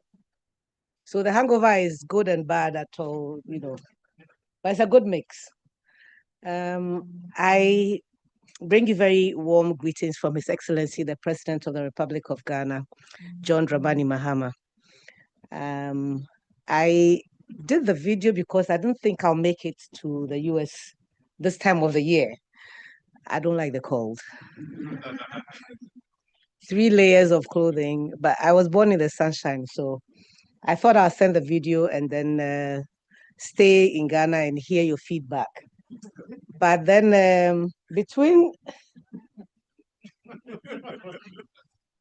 I beg very nicely. No, wait, no, you can't bribe me with that. Be quiet. Where's Ambassador Smith? He's out there someplace. So between the two of them, I couldn't say no. She's told you that we grew up together. She's a peer mentor. She's very modest, but I'm the 6th of 8 children. Same mother, same father. And we're Catholics. And I was born in Burma camp, which is military, the barracks. So my boundaries were set out for me and I couldn't cross it till I met her. And she made me believe that it is possible. Look at me today. Thank you. Thank you very much. Thank you very much. And then I met Ambassador Smith again in my 20s, and he was my boss. Now I'm the minister. I want to tease him. Where is he? Ambassador Smith, be careful what you wish for when you come into this world again. So I worked under Ambassador Smith and the former First Lady of the Republic of Ghana, Mrs. Ajuman Rawlings. My minister. I'm just telling everybody that you are the ambassador, but I'm the minister. So when you come again, Yes. be careful what you wish for, who you train. But thank you so much for making me who I am today. No, it's I'm the boss. The boss. But you are. So between these two, you have me to deal with. Then the final one is Honorable Eric, who you just listened to, and who has done the presentation for me. And so I'll not be inflicting my speech on you, because he said pretty much half of what I wanted to say to you. And he's my senior in Parliament. I'm a member of Parliament as well. Anytime we are able to watch Parliament from our rooms in our offices, and anytime he's on the floor, listen, don't cross my path because I'll mow you down. I want to go and listen to him, not on the screen, but physically, because Eric comes with so much knowledge. I'm sure you saw that. And if you were grading him, you probably gave him like an A+, no? Yeah. So, oh, you're so kind. What a good teacher you are. A+++. So I met him in cabinet a couple of days ago, and he said, I'll be seeing you in the US. I said, you will? And here I am. So thank you for nailing it and making it possible for Florence to bring me here. But very distinguished ladies and gentlemen, Ghana is the hub of Pan-Africanism. In that country alone, you find Kwame Nkrumah, you find George Padmore, you find Du Bois. And between these three people, listen, Kwame Nkrumah says, I'm not African because I was born in Africa. I'm African because Africa was born in me. And if you accept this, that you're an African because it was born in you, then Ghana positions itself as the hub of Pan-Africanism. And it's the one reason why you should come. I'm hoping that come December 2026, all of you in this room, African or not, you're all coming because I've baptized you even if you're not African. From this moment going forward, you are an African by association with Abla Jifagomashi. Only yesterday, I had the distinguished honor to sign an agreement with the Du Bois Foundation to come and take over the facility where he's buried. He's buried in Ghana. Yes. And the Du Bois Foundation from here have expressed interest in bringing development to the center, putting up structures that would be befitting of that great African. And so I signed that agreement yesterday. And look at me here this morning. So in a couple of weeks, maybe months, we should see the development going up at the Du Bois Center, which is where Florence and I used to work back in the day. Again, very distinguished ladies and gentlemen, only a couple of weeks ago, His Excellency the President at the Diaspora Summit in Accra said that the diaspora is the 17th region of our country. We have 16 regions in the country. I can't recall, yours is 50 something. 50, right. I've been to about 25 of them, but we have 16. And His Excellency has added the diaspora as the 17th. And at that forum, he welcomed all of you to our country, knowing that you belong to that 17th region. And we're not just saying it because we want you to come and invest, but I think it's about time. It's about time. It's about time that we saw the strength in being together. It's about time that we stop looking at each other like they and us, them and us. I've been telling my Ghanaians that the colonialists did enough damage. We know that. We know that. But they've been gone. Okay? Now it's time for us to come together, put our energies behind the continent, and especially Ghana, and ensure that we are part of the resetting that His Excellency the President has put in place. I'm a believer in the return of stolen artifacts from the continent and also from Ghana. I think it's not just our minds that were stolen, and it's not just the artifacts, but the human persons were also stolen. It's time that we all came back home. And these were the words that His Excellency the President said at the Accra International Conference Center a couple of days ago, that welcome back home. And he's charged me to assure you that we will give you that welcome that you are looking forward to. We won't hold anything back from you. Eric has given you a brilliant presentation on what the opportunities are and what incentives are available. It's not just for agriculture, but it's also for all the sectors in our country.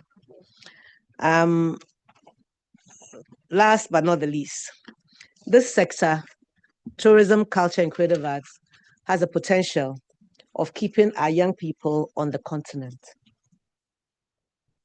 to live decent, dignified lives, not struggling to cross the Sahara and getting killed in the process, but being a musician, a performing artist, a creative, doing crafts, and us investing in them by purchasing what they produce.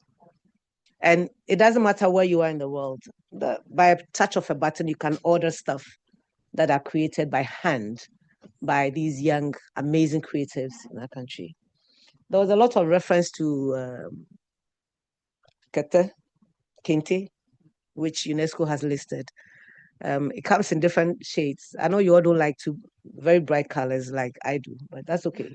We can make what you want for you as well.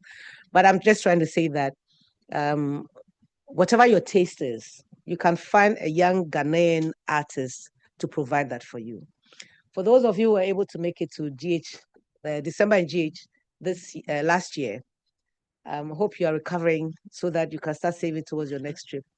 Very distinguished ladies and gentlemen, thank you very much for having me.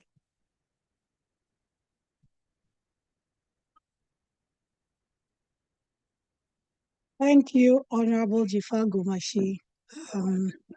So for most, the ministers are going to stick around after. So if you want some more interaction, we can do that. Before I introduce the next speaker who will join us via Zoom, I wanted to let most of you know that we have a trade mission that will be going to Ghana in June. Please take note of the dates. May 30th to June 5th. So with May 30th is a travel day, but we're going to be there. I want to again highlight our partners in this. We're going to come and give you more information, but I just wanted you to take advantage. So you don't have to wait till December.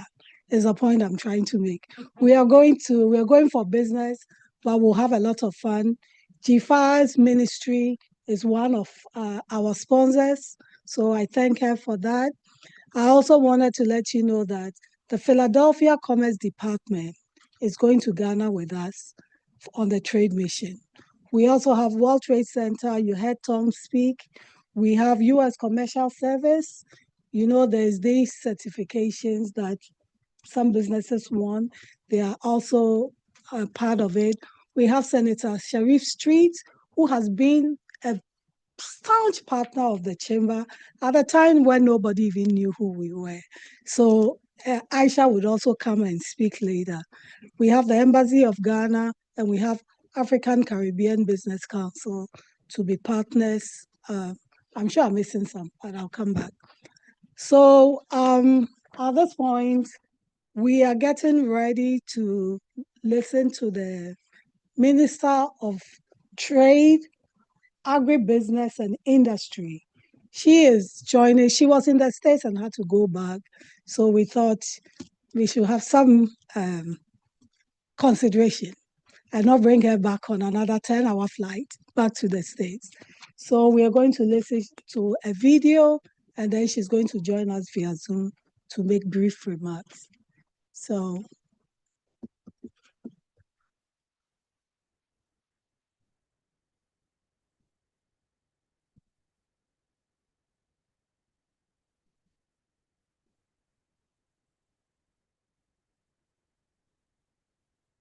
Hello.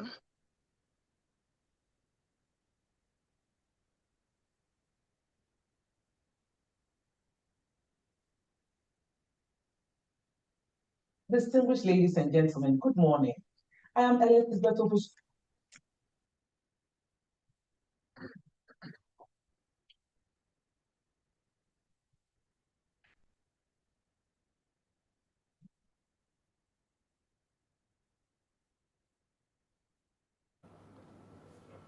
Distinguished ladies and gentlemen, good morning.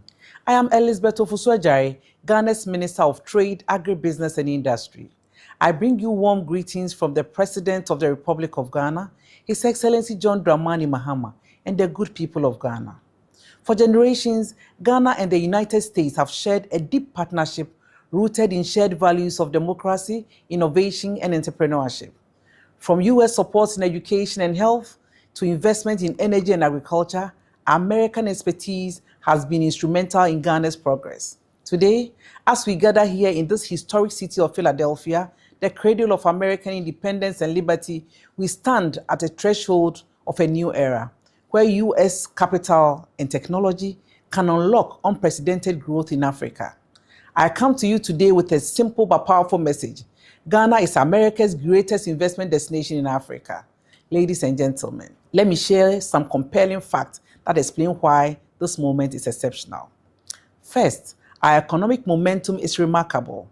Ghana's economy expanded by 5.3% in the first quarter of 2025, our greatest performance since 2020.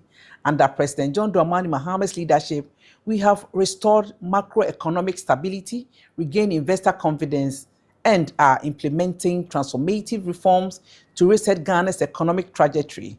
The fundamentals are strong. The trend is upward. Ghana offers what America investors value most: stability, transparency, and partnership. We are one of Africa's most stable democracies with strong institutions, rule of law, and a proven track record of peaceful transitions of power. We have institutionalized investor support and protection, not in principle, but in practice. The Ghana Investment Promotion Center and the Ghana Free Zones Authority sits at the heart of our investment ecosystem. Through GIPC, investors receive tailored incentive packages, facilitated work and resident permits, facilitated import duty exemptions, and guarantees on repatriation of profit and dividends. Companies operating under the free zones enjoy a 10-year corporate tax holiday, followed by a significantly reduced corporate tax rate, complete exemption from import duties on production inputs, and unrestricted profit repatriation. We also have a skilled English-speaking workforce with strong technical aptitude, providing investors with a productive, adaptable, and globally competitive talent base. Finally, this is what truly differentiates Ghana. We are Africa's commercial gateway. We host the Africa Continental Free Trade Area Secretariat, making us the operational headquarters of the world's largest free trade area by a number of countries. 1.4 billion consumers across 54 nations with a combined GDP exceeding $3.4 trillion. What does this mean to you? Simple. Invest in Ghana and you do not just access one country, you unlock an entire continent. Ladies and gentlemen, the timing could not be better. This week, your House of Representatives passed legislation to extend the Africa Growth and Opportunity Act, AGWA, through to December 2028 with overwhelming bipartisan support. This sends a powerful signal. America is committed to Africa trade, and Ghana is positioned to maximize this opportunity for our shared benefit. Ladies and gentlemen, let me be specific about where I see the greatest potential for US investors. Pharmaceuticals, with your FDA standard expertise and our original market access, we can co-establish plants producing generics, vaccines, and health products that serve 400 million people in our region. Agribusiness and food processing, our fertile land, favorable climate, and after access create ideal conditions for large-scale agriculture and processing. Automotive and components. As electric vehicles gain traction across Africa, there are first mover advantages for US firms in e-vehicle assembly, battery technology, charging infrastructure, and component manufacturing. Textiles and apparel. With cotton production, a growing garment industry, and duty-free access to African and US markets under AFTA and AGOA, Ghana can become your competitive manufacturing base for quality textiles and finished apparel. Mining and critical minerals. Beyond gold, Ghana has significant deposits of bauxite, manganese, lithium, and rare earth elements, minerals that are critical to Africa's and America's clean energy transition and technology leadership.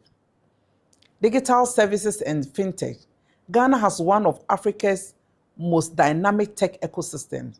Opportunities abound in digital payments, financial inclusion platforms, e-commerce logistics, and tech-enabled agriculture. Ladies and gentlemen, we know investors need more than opportunity. They need certainty. Here is what Ghana guarantees: stable, transparent governance with strong institutions and respect for rule of law, competitive incentives including tax holidays, import duty exemptions, and repatriation of profits, strategic location as the gateway to West Africa with world-class ports and connectivity, skilled English-speaking workforce ready to power your operations, continental market access through the Africa Continental Free Trade Area, enabling you to sell to 54 countries from one base. Ladies and gentlemen, we are ready. Our teams are ready. Our policies are ready. I'm not here to ask for consideration. I'm here to invite you into partnership. Come to Ghana, tour our industrial zones, meet our entrepreneurs, see our potential firsthand. We are planning an exploratory investment mission to Ghana by April 2026, and I personally invite you to join. Let us turn today's conversation into joint ventures. Let us transform raw potential into profitable industry. Let us build supply chains that carry the mark of both Ghanaian resilience and American innovation. Ghana is open for business. Are American investors ready to lead Africa's most strategic markets in waiting? The answer is yes. Thank you very much. God bless Ghana. God bless the United States of America. So she queued it up for me perfectly. I think I'm going to do one more thing before we get to Q&A. She asked us if we were ready to come to Ghana. Did you all hear her say that? Okay, so I'm going to bring Alex Medeiros, who is going to talk briefly about the trade mission to Ghana so that we know you truly are ready, and then we'll do the Q&A. So, Director of International Business Development at the state of Pennsylvania of doing business PA, right? Is it both? No, you will do a better job. Tell them. Yeah. Okay. Good afternoon, everyone. As Florence said, my name is Alex Medeiros, Director of International Business Development for Business PA and the Department of Community and Economic Development. It's a state agency. We work with businesses. We specifically work on the international side, helping bring investment into Pennsylvania. We help Pennsylvania businesses export, and we're very happy that this is happening today. So before we get into the trade mission, we had an event yesterday with the ambassador. We were so glad to have him and his team in Harrisburg. We do have two gifts for the ministers who visited today. So.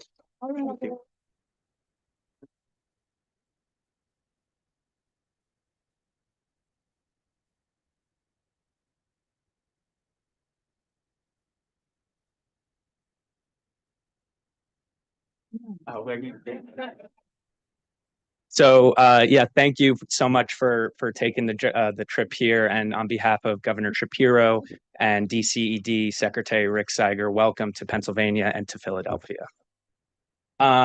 So as I said, the Business PA, we have an international team, and so we provide a few key services to businesses who are interested in investing here in Pennsylvania, and Pennsylvania businesses that are interested in exporting into foreign markets. So we have an FDI side where we work with international businesses to come and find or to invest here in Pennsylvania. We also have a trade side where we help Pennsylvania businesses export. And then somewhere in the middle of that, we have a new program that we just recently rolled out called the Strategic Partnerships Program. And that really allows international companies to explore soft landings here in Pennsylvania through joint ventures, strategic partnerships with Pennsylvania companies. And so DCED, the state agency, works as a matchmaking entity connecting those businesses together. And we work with our local partners here in Pennsylvania. So the World Trade Center of Greater Philadelphia is one of our regional export network partners. We have 9 other partners throughout the state that we work with to identify Pennsylvania businesses. And we also work with a group of authorized investment and trade representatives throughout the world in various markets. We do not have any representation in Ghana right now, but we are definitely excited and interested to build on that relationship moving forward. So we've been, Florence really has been working on planning a trade mission to Ghana. DCED's role is really to recruit Pennsylvania businesses that are interested in attending that trade mission. So I don't know if you want to talk a little bit more about that. Alex is not just here because he's cute. He's also here because they also have some funds, right? There's a Global Access Program, which is a Pennsylvania program that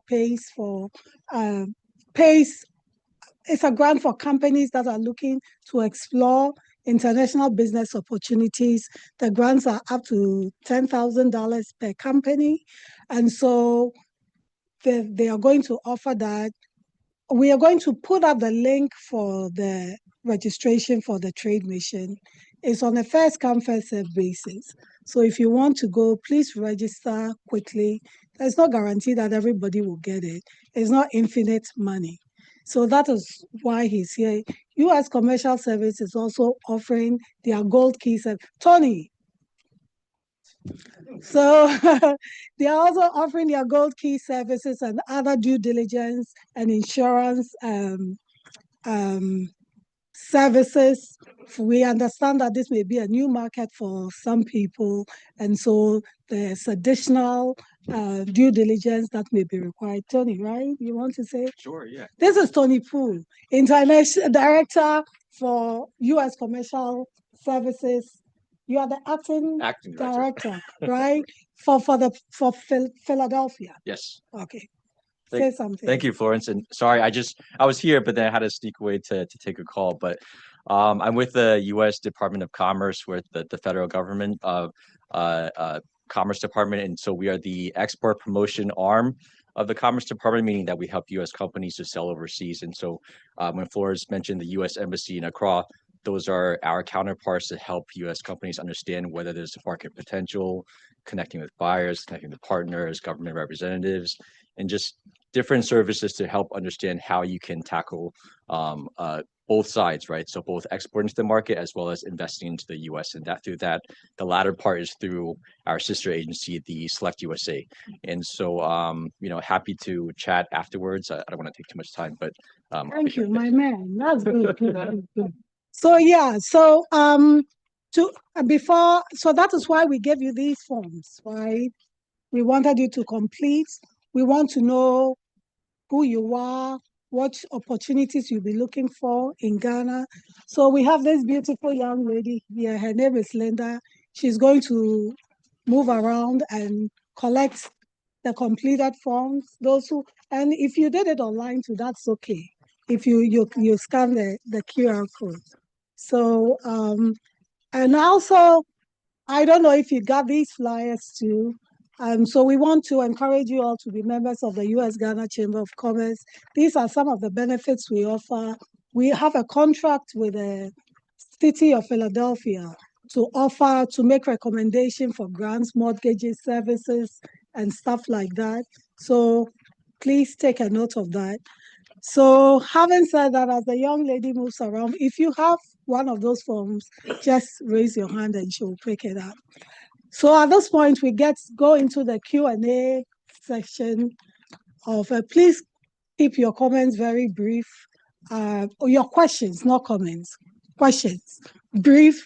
And if you want to just lift your hand and tell us which one of the ministers or who you want to answer your questions. So the young lady in the front.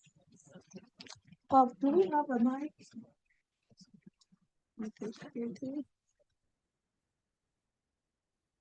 Thank you so much. Good afternoon, everyone. I'm known as Mama Etonam Abla or Talin Twyman. My first question is to His Excellency Ambassador Smith. Is he in the room? I think he stepped down. He stepped out. Yeah. Okay, I'll reserve that question for him. And Excellency, my question for you is in terms of the diaspora. I'm moving to Ghana. Very proud to say that. Very proud to come home. So my question is, in terms of moving, that's a very big step for anyone, especially leaving the United States. So are there any concessions for individuals who have to pick up their family, their entire household, and bring all of those things into the country, because it can be quite costly and expensive? This is a question that has come up amongst many of my colleagues, so thank you. And this is to Chifa. Okay. Any more questions? I think, yeah, we'll take a bunch of questions and then we will. Any other questions?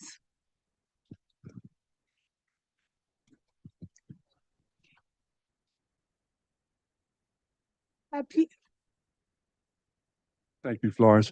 My name is David Barnes. I'm with WURD radio station in Philadelphia, WURDradio.com. I was blessed and fortunate to go to Ghana for the year return. And I'm wondering, during the trade mission, is there any media outlets that you'll be working with here in Philadelphia? Because I would like to offer my radio platform to help to promote that trade mission with my partner, Patrick Ajadu. That is my question to the tourist minister. Thank you. So yeah, we're going to take a bunch of questions. All right, thank you. So my name is Anita Barakat. I'm the founder of Rediscover Africa organization, which is a nonprofit. My question goes to the minister. I'm sorry, your name escaped me. So you did mention about a lot of investment opportunities. I didn't hear anything about lumber and sawmill. So I just want to know, is the concession booming, or the sawmill the sawmill industry, is it going downhill? Is it okay to invest in? And then secondly, about mining. How is our mining sector doing? Is the Galamsey straightened up? Are we still looking for opportunities of bringing more investors into mining, timber, and then lumber? Thank you. So we'll take one more question. So we'll take it in batches of 5, please.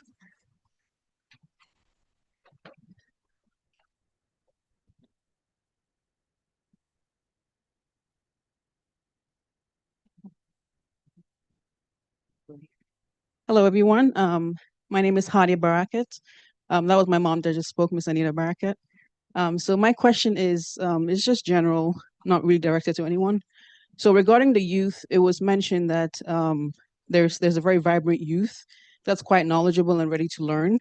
And there were, you mentioned that there are some industries that don't have production going on yet. So if you have an investor that wants to go into such an area and the youth is not trained, is the government able to step in regards to training, or does it fall on the investor to do that? Thank you. Thank you. So this is it for the first batch. Okay. One last one. Thank you very much.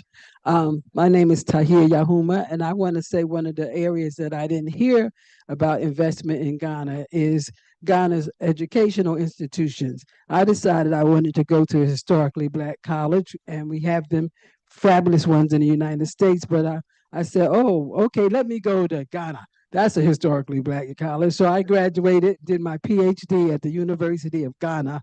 And so, yes, and they have some of the most brilliant professors and institutions of higher education. And so I am very thankful. I graduated in 2016 with my PhD at the University of Ghana. And it was a little tough, but, but I'm grateful for that. I'm very grateful. Thank you very much.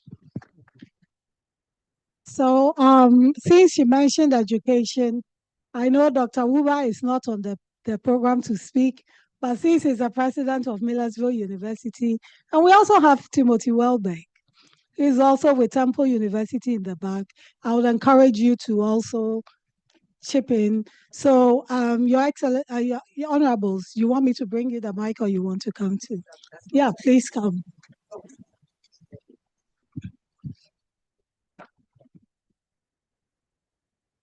So I was in U of G too. I did all my university education in U of G. So first of all, the incentives, it depends. Corporate is already spelled out. It was part of the presentation that Eric did. If you are doing this in the free zones area, it's free. If you're doing it anywhere else in the country, there are incentives too. But for families, that's a new question. And so I do not have an already made answer, but because we are willing to open the door for the 17th region, I'm sure that we'll be flexible enough to see what the areas are that you're looking at getting support from. Whatever we have to do to make it easy for you to move, we will. Yes. And media platforms. I do not have any particular media platform except for the ones that Florence makes available to us. This is my third time with this forum, with the US Ghana Chamber of Commerce. So whichever one they provide for us is the one we use, but it's an interesting question and I would like to engage more on that. There are also some platforms that are owned by Ghanaians who every now and again will ask that they will interview me and also arrange for other people to speak, and we do. But apart from that, we don't have any agreement signed between us and any media. But it's an area to explore, and we're very open to that. Training. If there's any other area of concern for me as a Minister for Tourism, Culture and Creative Arts, it will be that for training. I'm looking for investors to establish a world-class training institution for the sector. And I'm talking tourism, culture, and creative arts. And the whole value chain from back of house to front of house, marketing, what have you, all of it. And we do have litigation-free land for anyone who has an interest in setting up a training institution there. In fact, in West Africa, I don't think we have one institution that has the world-class standard that I'm looking at for the tourism sector, for example. And so once we have that, it's the whole area that's going to benefit from it. So it's a good place to start with. But if you're asking specifically about young people in which area? Any area trade. Right, right. So Eric is probably going to speak about whether there is anything like that. But for my sector, we don't have, except for the universities that are teaching tourism, culture, and creative arts, but it's heavy on the theory. I'm looking for a facility that can teach also the practicals. If I engage the diplomatic community in Ghana, their concern is that gap that needs to be filled with, shall I say, service that is equal to what you have anywhere around the world. That there's a gap that needs to be filled. And I must be honest to admit that there is a gap. So I'm looking for opportunity to have people who have the wherewithal to come and invest in a training institution that is going to be able to look at all of that, not only the theory, but also the practicals. Yes.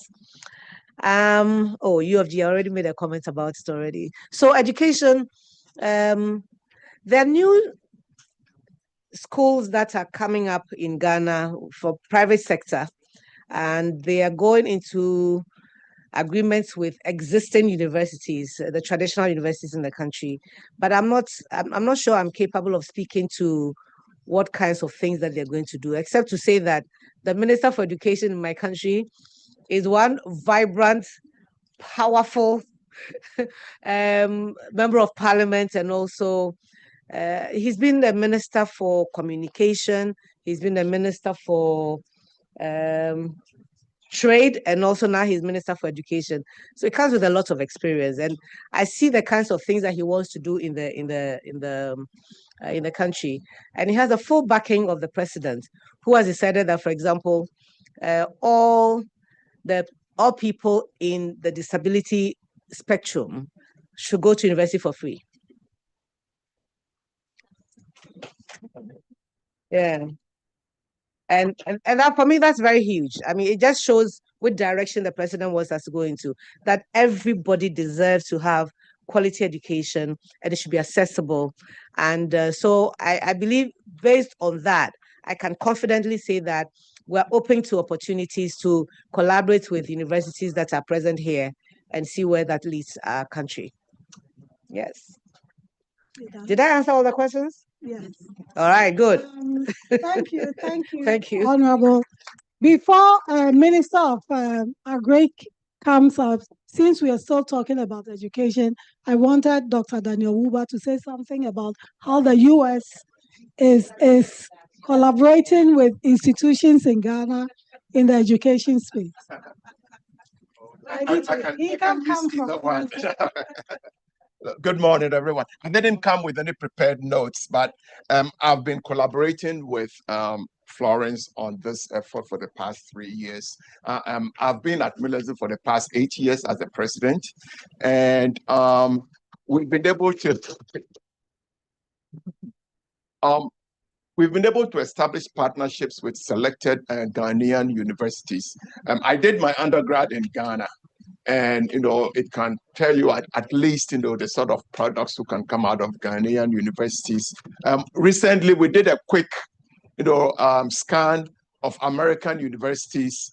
And it was interesting to find that there isn't a single 4-year university in this country that has never had a Ghanaian as an instructor, a lecturer, a professor. So that is something that we are proud of. That is part of the human capital that I believe, we can all give back. With regards to partnerships, Millersville University has partnerships with University of Cape Coast in Ghana. We are exploring one with University of Ghana at Legon. And then we also have a partnership with Academic City University in Ghana. When growing up in Ghana, there were 3 universities, 3 public universities. This was in the 70s and 80s. Currently, there are about 69 universities in Ghana. Okay, so that tells you the rapid growth of higher ed in Ghana. And there's so much opportunity. Between my wife and I, she's also a scientist. I'm a microbiologist. She's a teratologist, educated at Jefferson here. So she's a product of Philly. She got a PhD here in Philly. But during our time as faculty members, we were able to take to Ghana 114 American students through a grant that we had from National Science Foundation. And I'm very glad to say that out of the 118, we've produced 34 MDs and 48 PhDs who came through our program, American students. Okay? That's the experience they got in Ghana. A number of them published the research that they did in Ghana. So in addition to, culture, fine arts, and that's economic opportunities, the human capital that our students here can benefit from going to Ghana is enormous. There are a number of them who went there, and through the 6 weeks they spent in Ghana, they actually went back to do Fulbrights in Ghana, and some of them have actually gone back to set up businesses in Ghana just because of that experience they got there. So there are opportunities that I'll be glad to talk to anyone individually about. If you're interested in higher education in Ghana, it's a wide open area. We have some of the top-notch faculty. If you know of Professor Alote, if you've heard of Professor Alote, the late Professor Alote, he's one of the top, physicists that the world, knew at that time. When you go to NASA now, there are Ghanaians there who work at NASA at the highest level. So this is all to say that Ghana has that opportunity in terms of if you are interested in higher education or partnerships, that can be done. We can work with you to set up, MOUs and anything you're interested in. Thank you very much. Thank you, Honorable Eric. You have to answer one question, right? And for those who are on Zoom, so a few people joined us via Zoom. I would also encourage them, if they have questions, they can either type it out, or are we able to take them live if they want to ask questions, those on Zoom? Yes, I have a question from Sarfo. Hold on 1 second. Okay, please go ahead with your question. Their question is still under the youth training investment in Ghana. Any partnerships or investors available? If any interest, we can assist in tech skills, training gap. Anyone interested in Ghanaian youth skills can contact Safro Kuska, and they have their email address, which I can share with you via email. Thank you. Any other question from any of our people on Zoom? No? Honorable. It was a comment. I thought, yeah. Yes. Thank you very much. I think the question has to do with whether the timber industry is still booming. I would say that it's not as it used to be, because we've lost a lot of our forest cover, and we are now investing in afforestation to restore the cover. So yes, we need investment, but in the area of afforestation, so that together we can restore the cover for the future use of our generation. We know we have a responsibility to make use of the natural resources today, and to also preserve it for the future use of our own children. And so that's where we are looking at. And then you also talk about the mining sector. Yes, the mining sector, we are looking for more investment in that space, in exploration and also in value addition. Because when you listen to my presentation, I hammered on the fact that we produce a lot of gold, but we are unable to add value. And so when we go to the market, Ghana produces raw gold. Now we want to add value so that we can maximize our incomes from the mining activities. So that's the area we are looking at. As for illegal mining, because we have gold everywhere in our country, certainly we have some illegal activities happening, but government is waging a war on illegal mining. And we are optimistic that within the shortest possible time, government of Ghana will win that war. Thank you very much.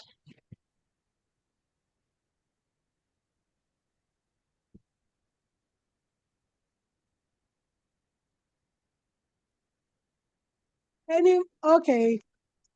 There's a question on, okay, Zoom, you go first. Is it in the chat or? Okay, can we look at it and read it out? Yes. Oh, I like that. Yes, and yes. To the question, yes, how can I get involved with it? We will reach out to you.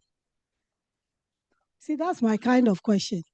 Okay, so any more questions, please? When you ask the question, tell us who you are. If you work with an institution, let us know. My name is Mitchell Swan from Philadelphia here. understand the need for infrastructure investment. I wanted to know what the status was, what the situation is with regard to energy infrastructure, most notably renewables, and where does that stand right now in Ghana, and what are you looking at trying to enhance? Okay, it was on energy infrastructure, right? What's the next question, please? Okay, come. And next you. Good afternoon, everyone, and thank you for being here. Thank you, honorables, for making this trip. I just want to say, first of all, I'm Eric Ampedu. Was born and bred in Ghana, went to Maoli School, Cape Verde, and then came here to pursue a master's degree in Ohio University and never went back. But You don't say that. but I'm getting ready to take early retirement and return home and pursue my passion, which is agriculture. In 2019, I went back home and acquired about 36 acres of land and started a coconut plantation. I lost 2,000 seedlings of coconut to bushfires. And those of you who are familiar with farming in Ghana know what happens exactly around this time in December, January, and February. But I'm not going to dwell on that. I went back and replanted and, went back just this October. And fortunately, His Excellency ordered a lot of coconuts. And I must say I was lucky and my visit was very timely, and I benefited from that coconut that was distributed across the country because I registered with the Ghana Coconut Farmers Association. So I'm not giving up on my dream. I'm pursuing this passion that I have, and to be honest with you, I'm retiring early from public service. I worked with the District of Columbia government for 20 years. I currently work with the Maryland Prince George's County Department of Permitting, Inspections, and Enforcement, and I'm getting ready to retire. I have two questions. What is the government doing to alleviate bushfires that occur around this time in Ghana? That destroys a lot of farms, including mine that was destroyed twice, okay? And secondly, is the government collaborating with any banking institutions that could provide some kind of concessions in terms of loans and interest rates? When I was back in Ghana in October, one of the things I wanted to do is to try to get some loan or start a conversation to get some loans because food processing is what I'm really interested in. And I'm using my resources, but I can't go it all. I can't do it all with my resources. So I'll be interested in knowing if the government has any concessions or, partnering with institutions to soften the interest rates for farmers. Thank you. Thank you. So the question is on the bushfires and then interest rates. Okay, sir. Thank you. My name is Robert Hornsby. My company, Jobomax, has been building homes in West Africa since 2014, mostly serving the diaspora. We've expanded to Sierra Leone and Cameroon, just getting started in Ghana. And my question is, for the embassy, for the U.S. Ghana Chamber of Commerce, how can we partner with you to connect with your diaspora networks and make sure people are familiar with what we have to offer for people who are looking to relocate back in Ghana? Question to me. Thank you. Any more questions, please?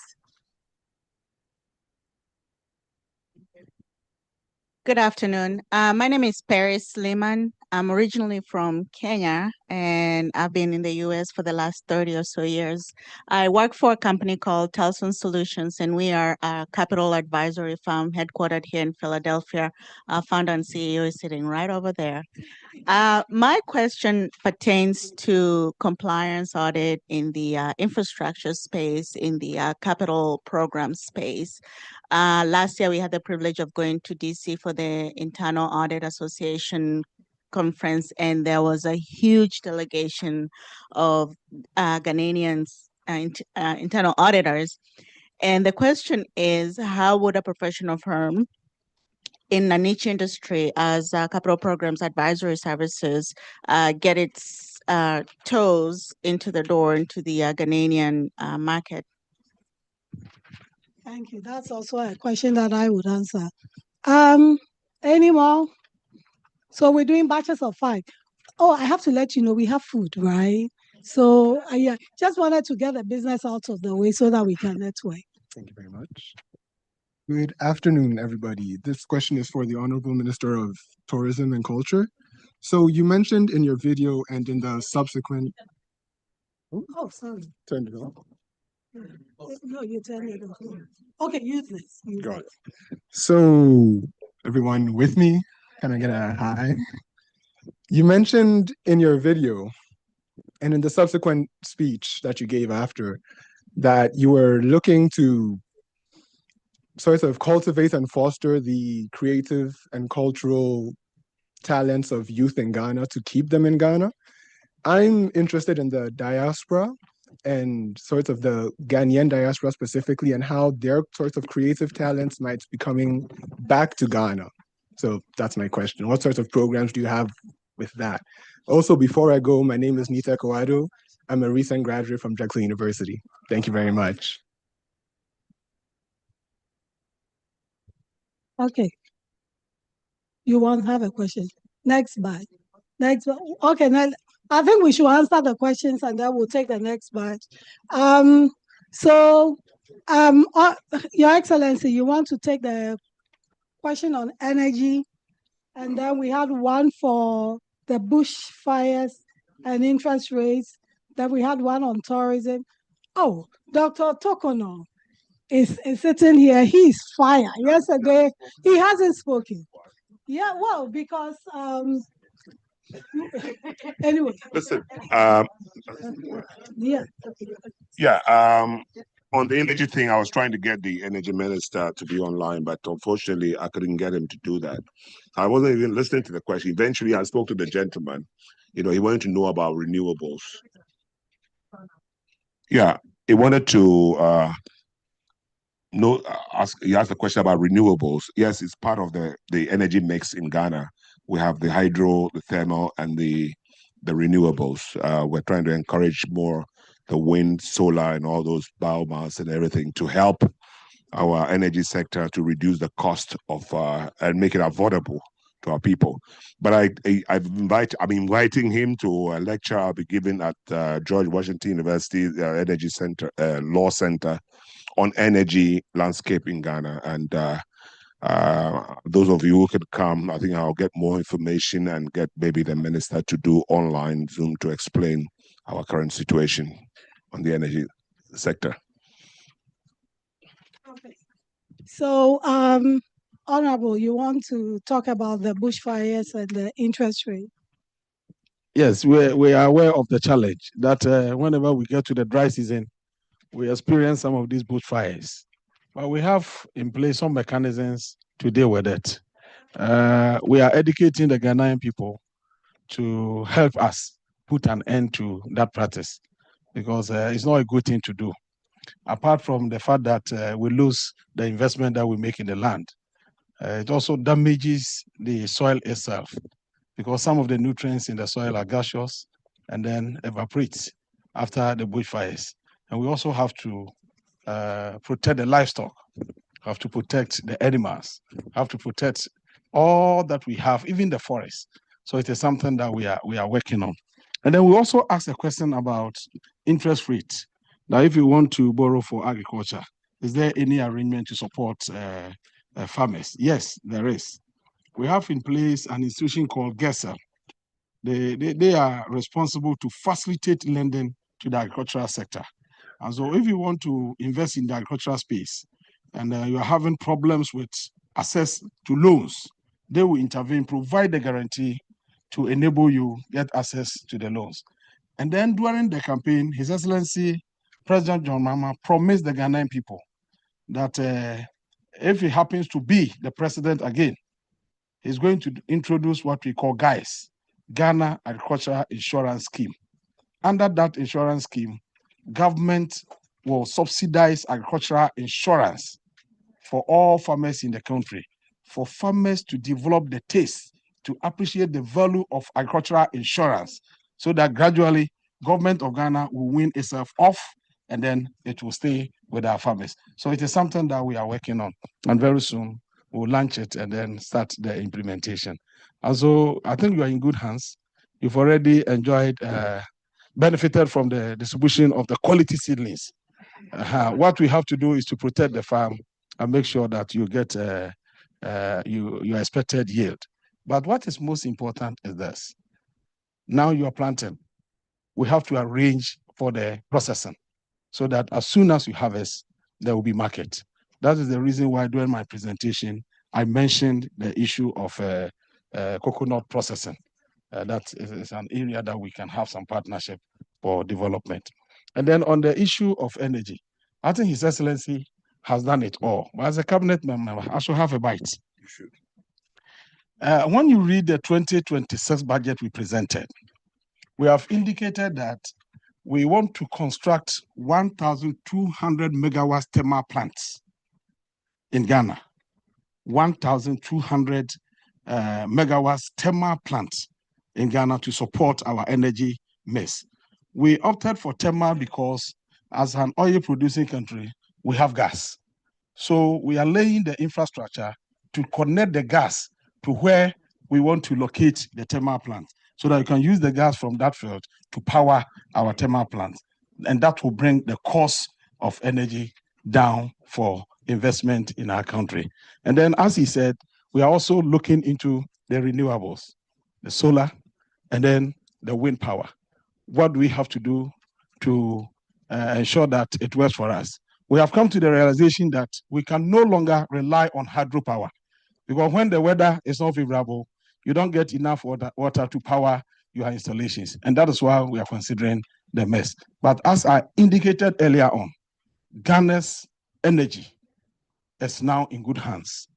Power is stable, and measures are underway to even build energy buffer, as we have built food buffer against emergencies. Thank you. We are pushing against time, but Honorable, please come and answer the question. We'll take the last round of questions because we have, everybody wants to go to, no. How many people are going to Ghana?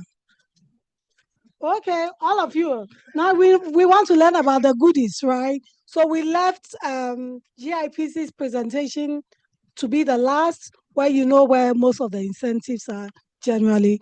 Honorable, please. Yes, thank you very much. Please, those who have your questions, just let me know. One more person.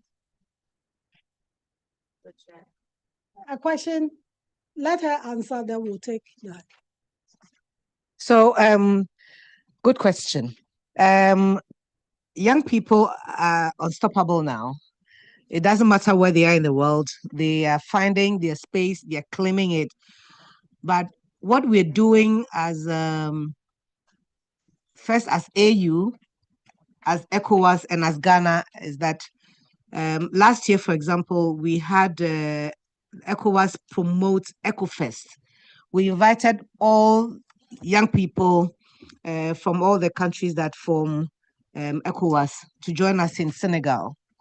It was all sponsored for them to come and meet each other and share the platform, get to work together to know the strength that they have. And it was amazing. I was there myself. It is also heartwarming to know that the African Union has 5 regions. And only last month, was it, or 2 months now, that I got to be nominated or endorsed as the chairman for the Youth, Sports and Culture Committee of Africa.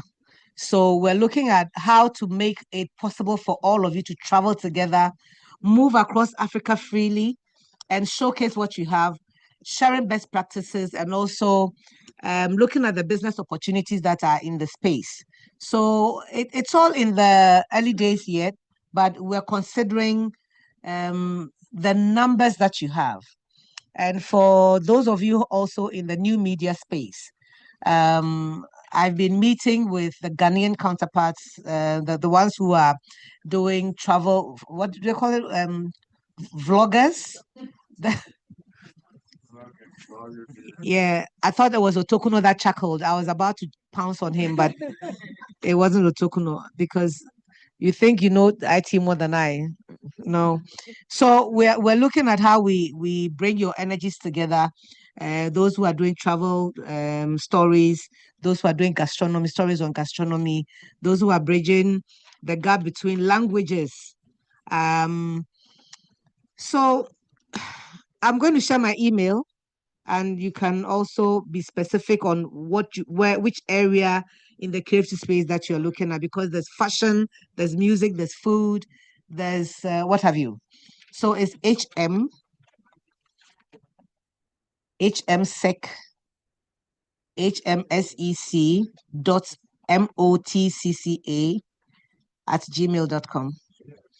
And it will come to me, and I'll be able to answer your specific questions. But indeed, I'm sorry, HMSEC dot motcca@gmail.com. HMCSEC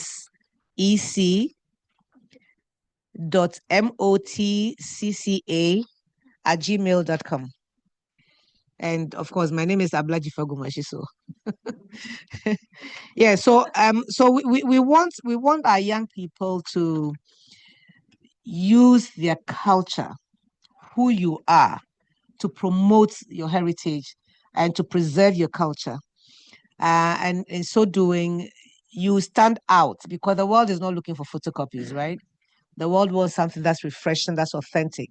And that's why we're encouraging you. That's why the ministry is named Tourism, Culture, and Creative Arts, because that is what our strength is as Ghana. So yes, by all means, music. And those of you who were in Ghana, December in GH, you saw the energy that they had. And there's a lot of collaboration already happening between Ghana and Nigeria, but we want it to be more with other African countries. So, which is why African Union and ECOWAS is partnering to ensure that that happens. It's your time. Take advantage of it. Yes. Okay. Okay. So we'll do. Before we do that, speaking about the youth, I have one important announcement to make. Because the youth is so important, the chamber has started a young professional affinity group within the chamber. The young lady, Aisha, sitting out there, she was supposed to announce it. I can't find her. But I just want you to know that we have done that. Oh, Aisha, come.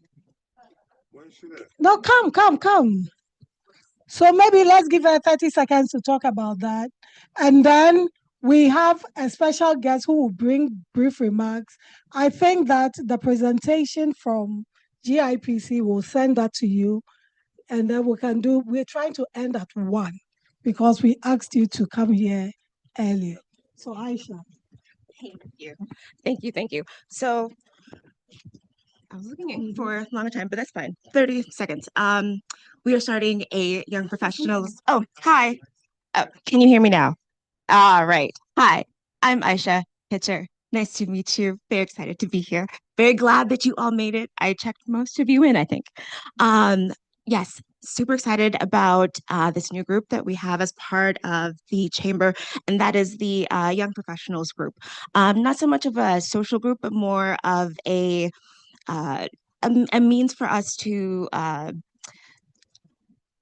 as you've heard before, to kind of advance, to make a pipeline into the chamber group, and also to make sure that we're fostering those who are coming up behind us and giving opportunities for like sponsorship, for mentorship, and the like. And so making sure that we kind of are able to continue and further. Take a break. Further. Oh, okay. Yeah. Further the mission and make sure that we have a long and prosperous future and that we continue on as we've been. Thank you. So listen, even when the formal part is done, will be around, so we will provide more information. At this point, okay. Is the person? Can we just take the question? Is the person? Okay. Okay. So, do you have to be in the free zones to qualify for exemptions on custom duties? Yes. Dr. Wusi was here. You have to be registered to be, you don't have to be physically there, but you have to be registered. That one I know. Any networking session online for with on-site participants, no. But we'll have a lot of events that are going to be virtual coming up, so you can participate. My name is Kwekwa Mwako, founder of Afropolitan Cities, one of the largest diaspora network. Happy to engage in everything. Yes, we'll connect Kwekwa Mwako. I love what you're saying. Do we have more questions? So Kwekwa Mwako, please drop your email and information in the chat so that we can have that.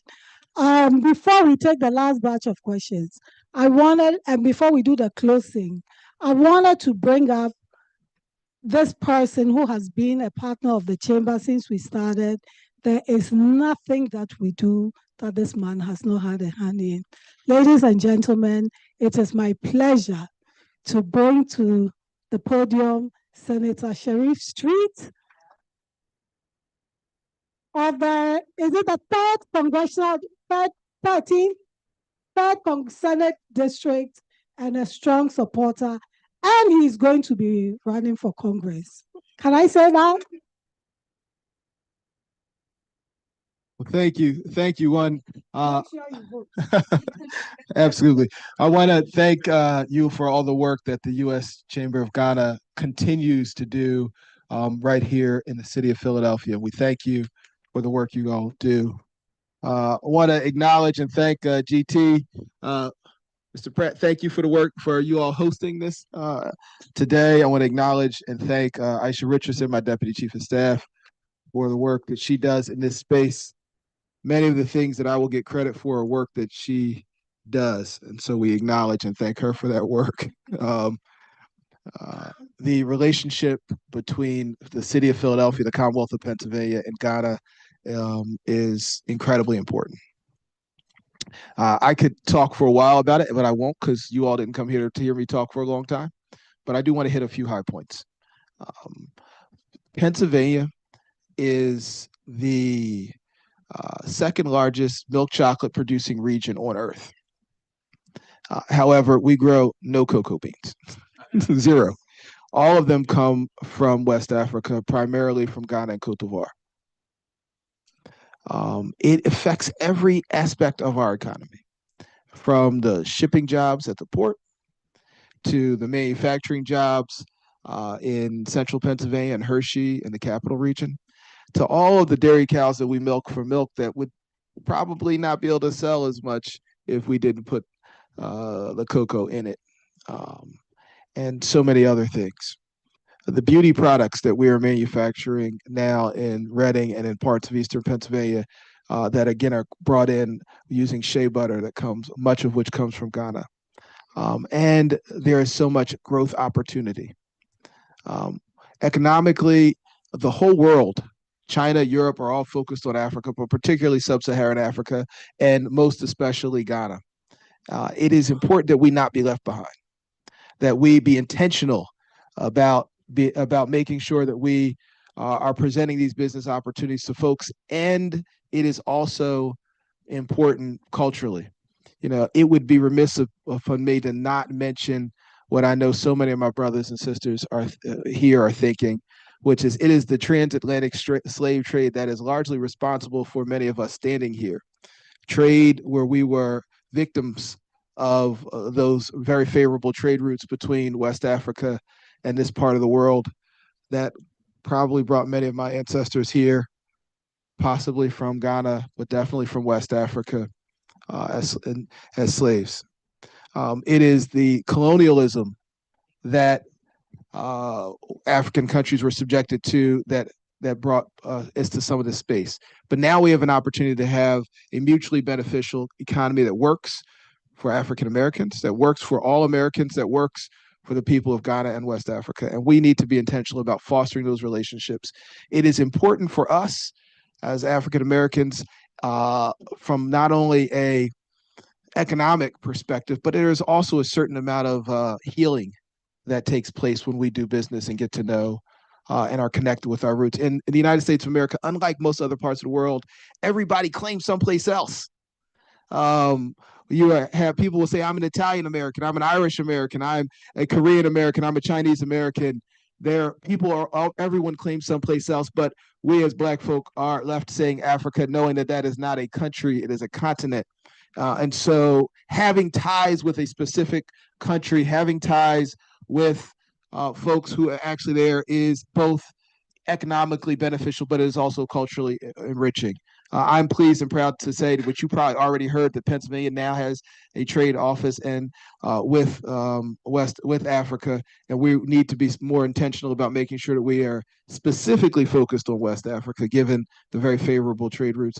The city of Philadelphia has great relationships. We need to do more. We've been able to secure a little bit of funding for the U.S. Ghana Chamber of Commerce from the Commonwealth to support its efforts. Right, and also for the Philadelphia World Trade Center. I will tell you that as long as I'm in the Senate, we're going to be supportive. We'll make sure that the Commonwealth of Pennsylvania is supportive of our relationship with Ghana. Thank you. And I will conclude with this. It is not just the Commonwealth of Pennsylvania that needs to have a relationship. And should in another 127 days, the people of the 3rd Congressional District, which we're standing in, see fit, then I'll take a role in making sure that the entire United States of America, as a member of Congress, has a good relationship and continues to be intentional about bettering our relationships with Ghana. Thank you so much, God bless. Okay. So I know you guys are going to kill me, but I'm trying to get everybody out by one. So for those of you who have questions, the ministers are here. They are not going, right? Let's eat and ask questions at the same time, if it is okay, right? We're trying to just make sure people get out of here on time. So having said that, I would like to call on Mr. Pierre. I don't want to. You come and tell us what your last name is, right? But he's the head of international at the Philadelphia Commerce Department. They have also given the chamber a very nice contract to help attract businesses into Philadelphia and for businesses here to improve. So those of you who got this thing, that is where that is coming from, right? Even if you don't live in Philadelphia, it's a good idea to establish businesses in Philadelphia because we take care of our people.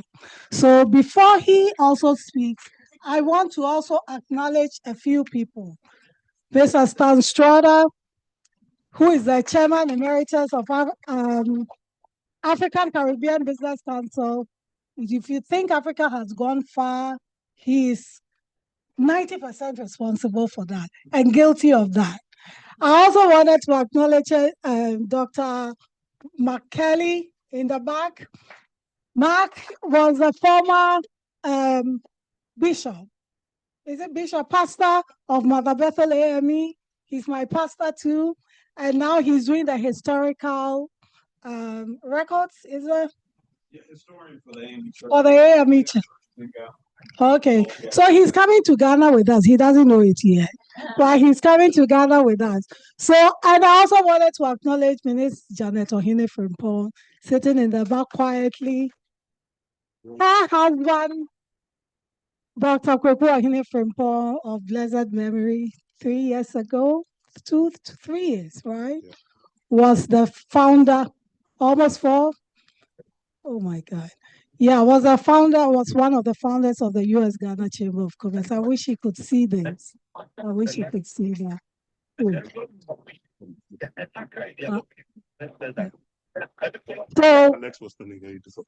Okay, so at this point, I'm going to call Pierre to come and give us closing remarks. We have food out there when we are done. For those of you, please forgive me, right, that we could not get through all of the questions. So, Pierre. Thank you so much, Florence, and thank you for moving mountains in our in strengthening our relationship with Ghana. My thanks also go to their excellencies, ambassador, ministers. Thanks to Senator Street for always being such a champion in Philadelphia's international connections, but especially with Ghana. My name is Pierre-Olivier Luget. I'm the Senior Director for International Business and Global Strategy at the Department of Commerce of the City of Philadelphia. And on behalf of Mayor Parker and Acting Commerce Director Karen Fegley, great day and welcome to Philadelphia. So yes, my mission is to strengthen Philadelphia's international business attractivity and international connections. We're obviously delighted to partner with the U.S.-Canada Chamber of Commerce, the African Caribbean Business Council, many others in the room, such as the Commonwealth of Pennsylvania, our World Trade Center, the U.S. Commercial Service, and many more, as we're all helping to foster and strengthen ties with Ghana. Without them, such events would not be possible, and our connections would not prosper as much.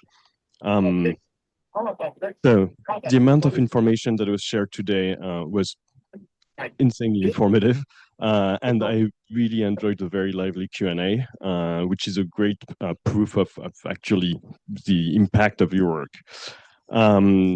As you've heard earlier, Philadelphia is incredibly positioned on the East Coast market for international investment and trade. I'll point out that our port has indeed grown tremendously in recent years and is actually the most productive port in North America, a great economic asset, and with significant cargo coming from West Africa and Ghana, as we've well heard. Logistics in the region and in the city have grown accordingly. While out of Philly, you do have access to one of the densest markets in the world, both in terms of consumers, in terms of businesses, large and small, and their decision makers. Philadelphia is a hotbed of innovation in the US, particularly in life sciences. We're the 4th cluster in the US, as well as in tech. We're the 13th global startup ecosystem in the world. And the eyes of the world will be on Philly for international trade with the Global Business Forum, with all World Trade Centers, but also with the celebrations of the semi-quincentennial and, of course, the World Cup. We're absolutely looking forward to welcoming the national football team of Ghana on June 27. We're very excited. So I'll wrap it up. We look forward to future opportunities, and thank you all for being here today. Thank you, Pierre. Thank you, Pierre. So before, how many times have I said that? Before we go for the refreshments, I wanted to say one more thing. We have the community dialogue with Ambassador on Saturday, 11 o'clock at Temple University, 1114 West Pollock Walk, 140 Mazar Hall. So that is at 11 o'clock. Some of the ministers will be there, so you can come, show up. We have traditional drumming, everything, Ghanaian food, and it's all free. So if you haven't registered, please register and come. I also wanted to talk to you about the World Cup. The Chamber is working with the local organizing committee with regards to the World Cup. There is a group called Aquaba Hospitality. Do we have Daniel? So he's part of Aquaba Hospitality that will be working to make sure that the people who come here, not just Ghanaians, but all over, have a good experience. For the World Cup. So those are the 2 housekeeping things I wanted to say. At this point, I'm going to invite our special guest, the ambassador, to give us final remarks, and then we're all going to go to the room next door. I want to thank Mr. Pratt. You will thank him for me, maybe. It sounds better when it comes from the ambassador. She never stops talking. She just keeps going. Thank you all so much Thank you, all of you who made time to come here today. I'm really impressed with the attendance. I hope we get positive outcomes from these meetings for the mutual benefit of Philadelphia and Ghana. I thank the ministers for making time to come from Accra for this event. Really appreciate it. Those of you online, we thank you for listening in, because I've had messages from people expressing, the joy of having such a meeting, but they didn't speak. Thank you all. But most importantly, the gentleman out there who gave us this facility to use free of charge. Thank you so much. You're fantastic. Thank you. We continue with these outreach programs to encourage investments into our country, Ghana, so we have less and less migration from home into the developed world. We want to grow our economies and Ghana become successful, and for others to visit Ghana, to live in Ghana if they want to. We want Ghana to become a big nation. We cannot continue to always leave the country into other people's country. And that is my preoccupation now. I'm going to push for that. Thank you all for coming. There's food out there for all of you. Thank you so much. God bless you. Great job. Thank you. This is fantastic. Fantastic. You got the people sitting, nobody was going away from here. I'm amazed.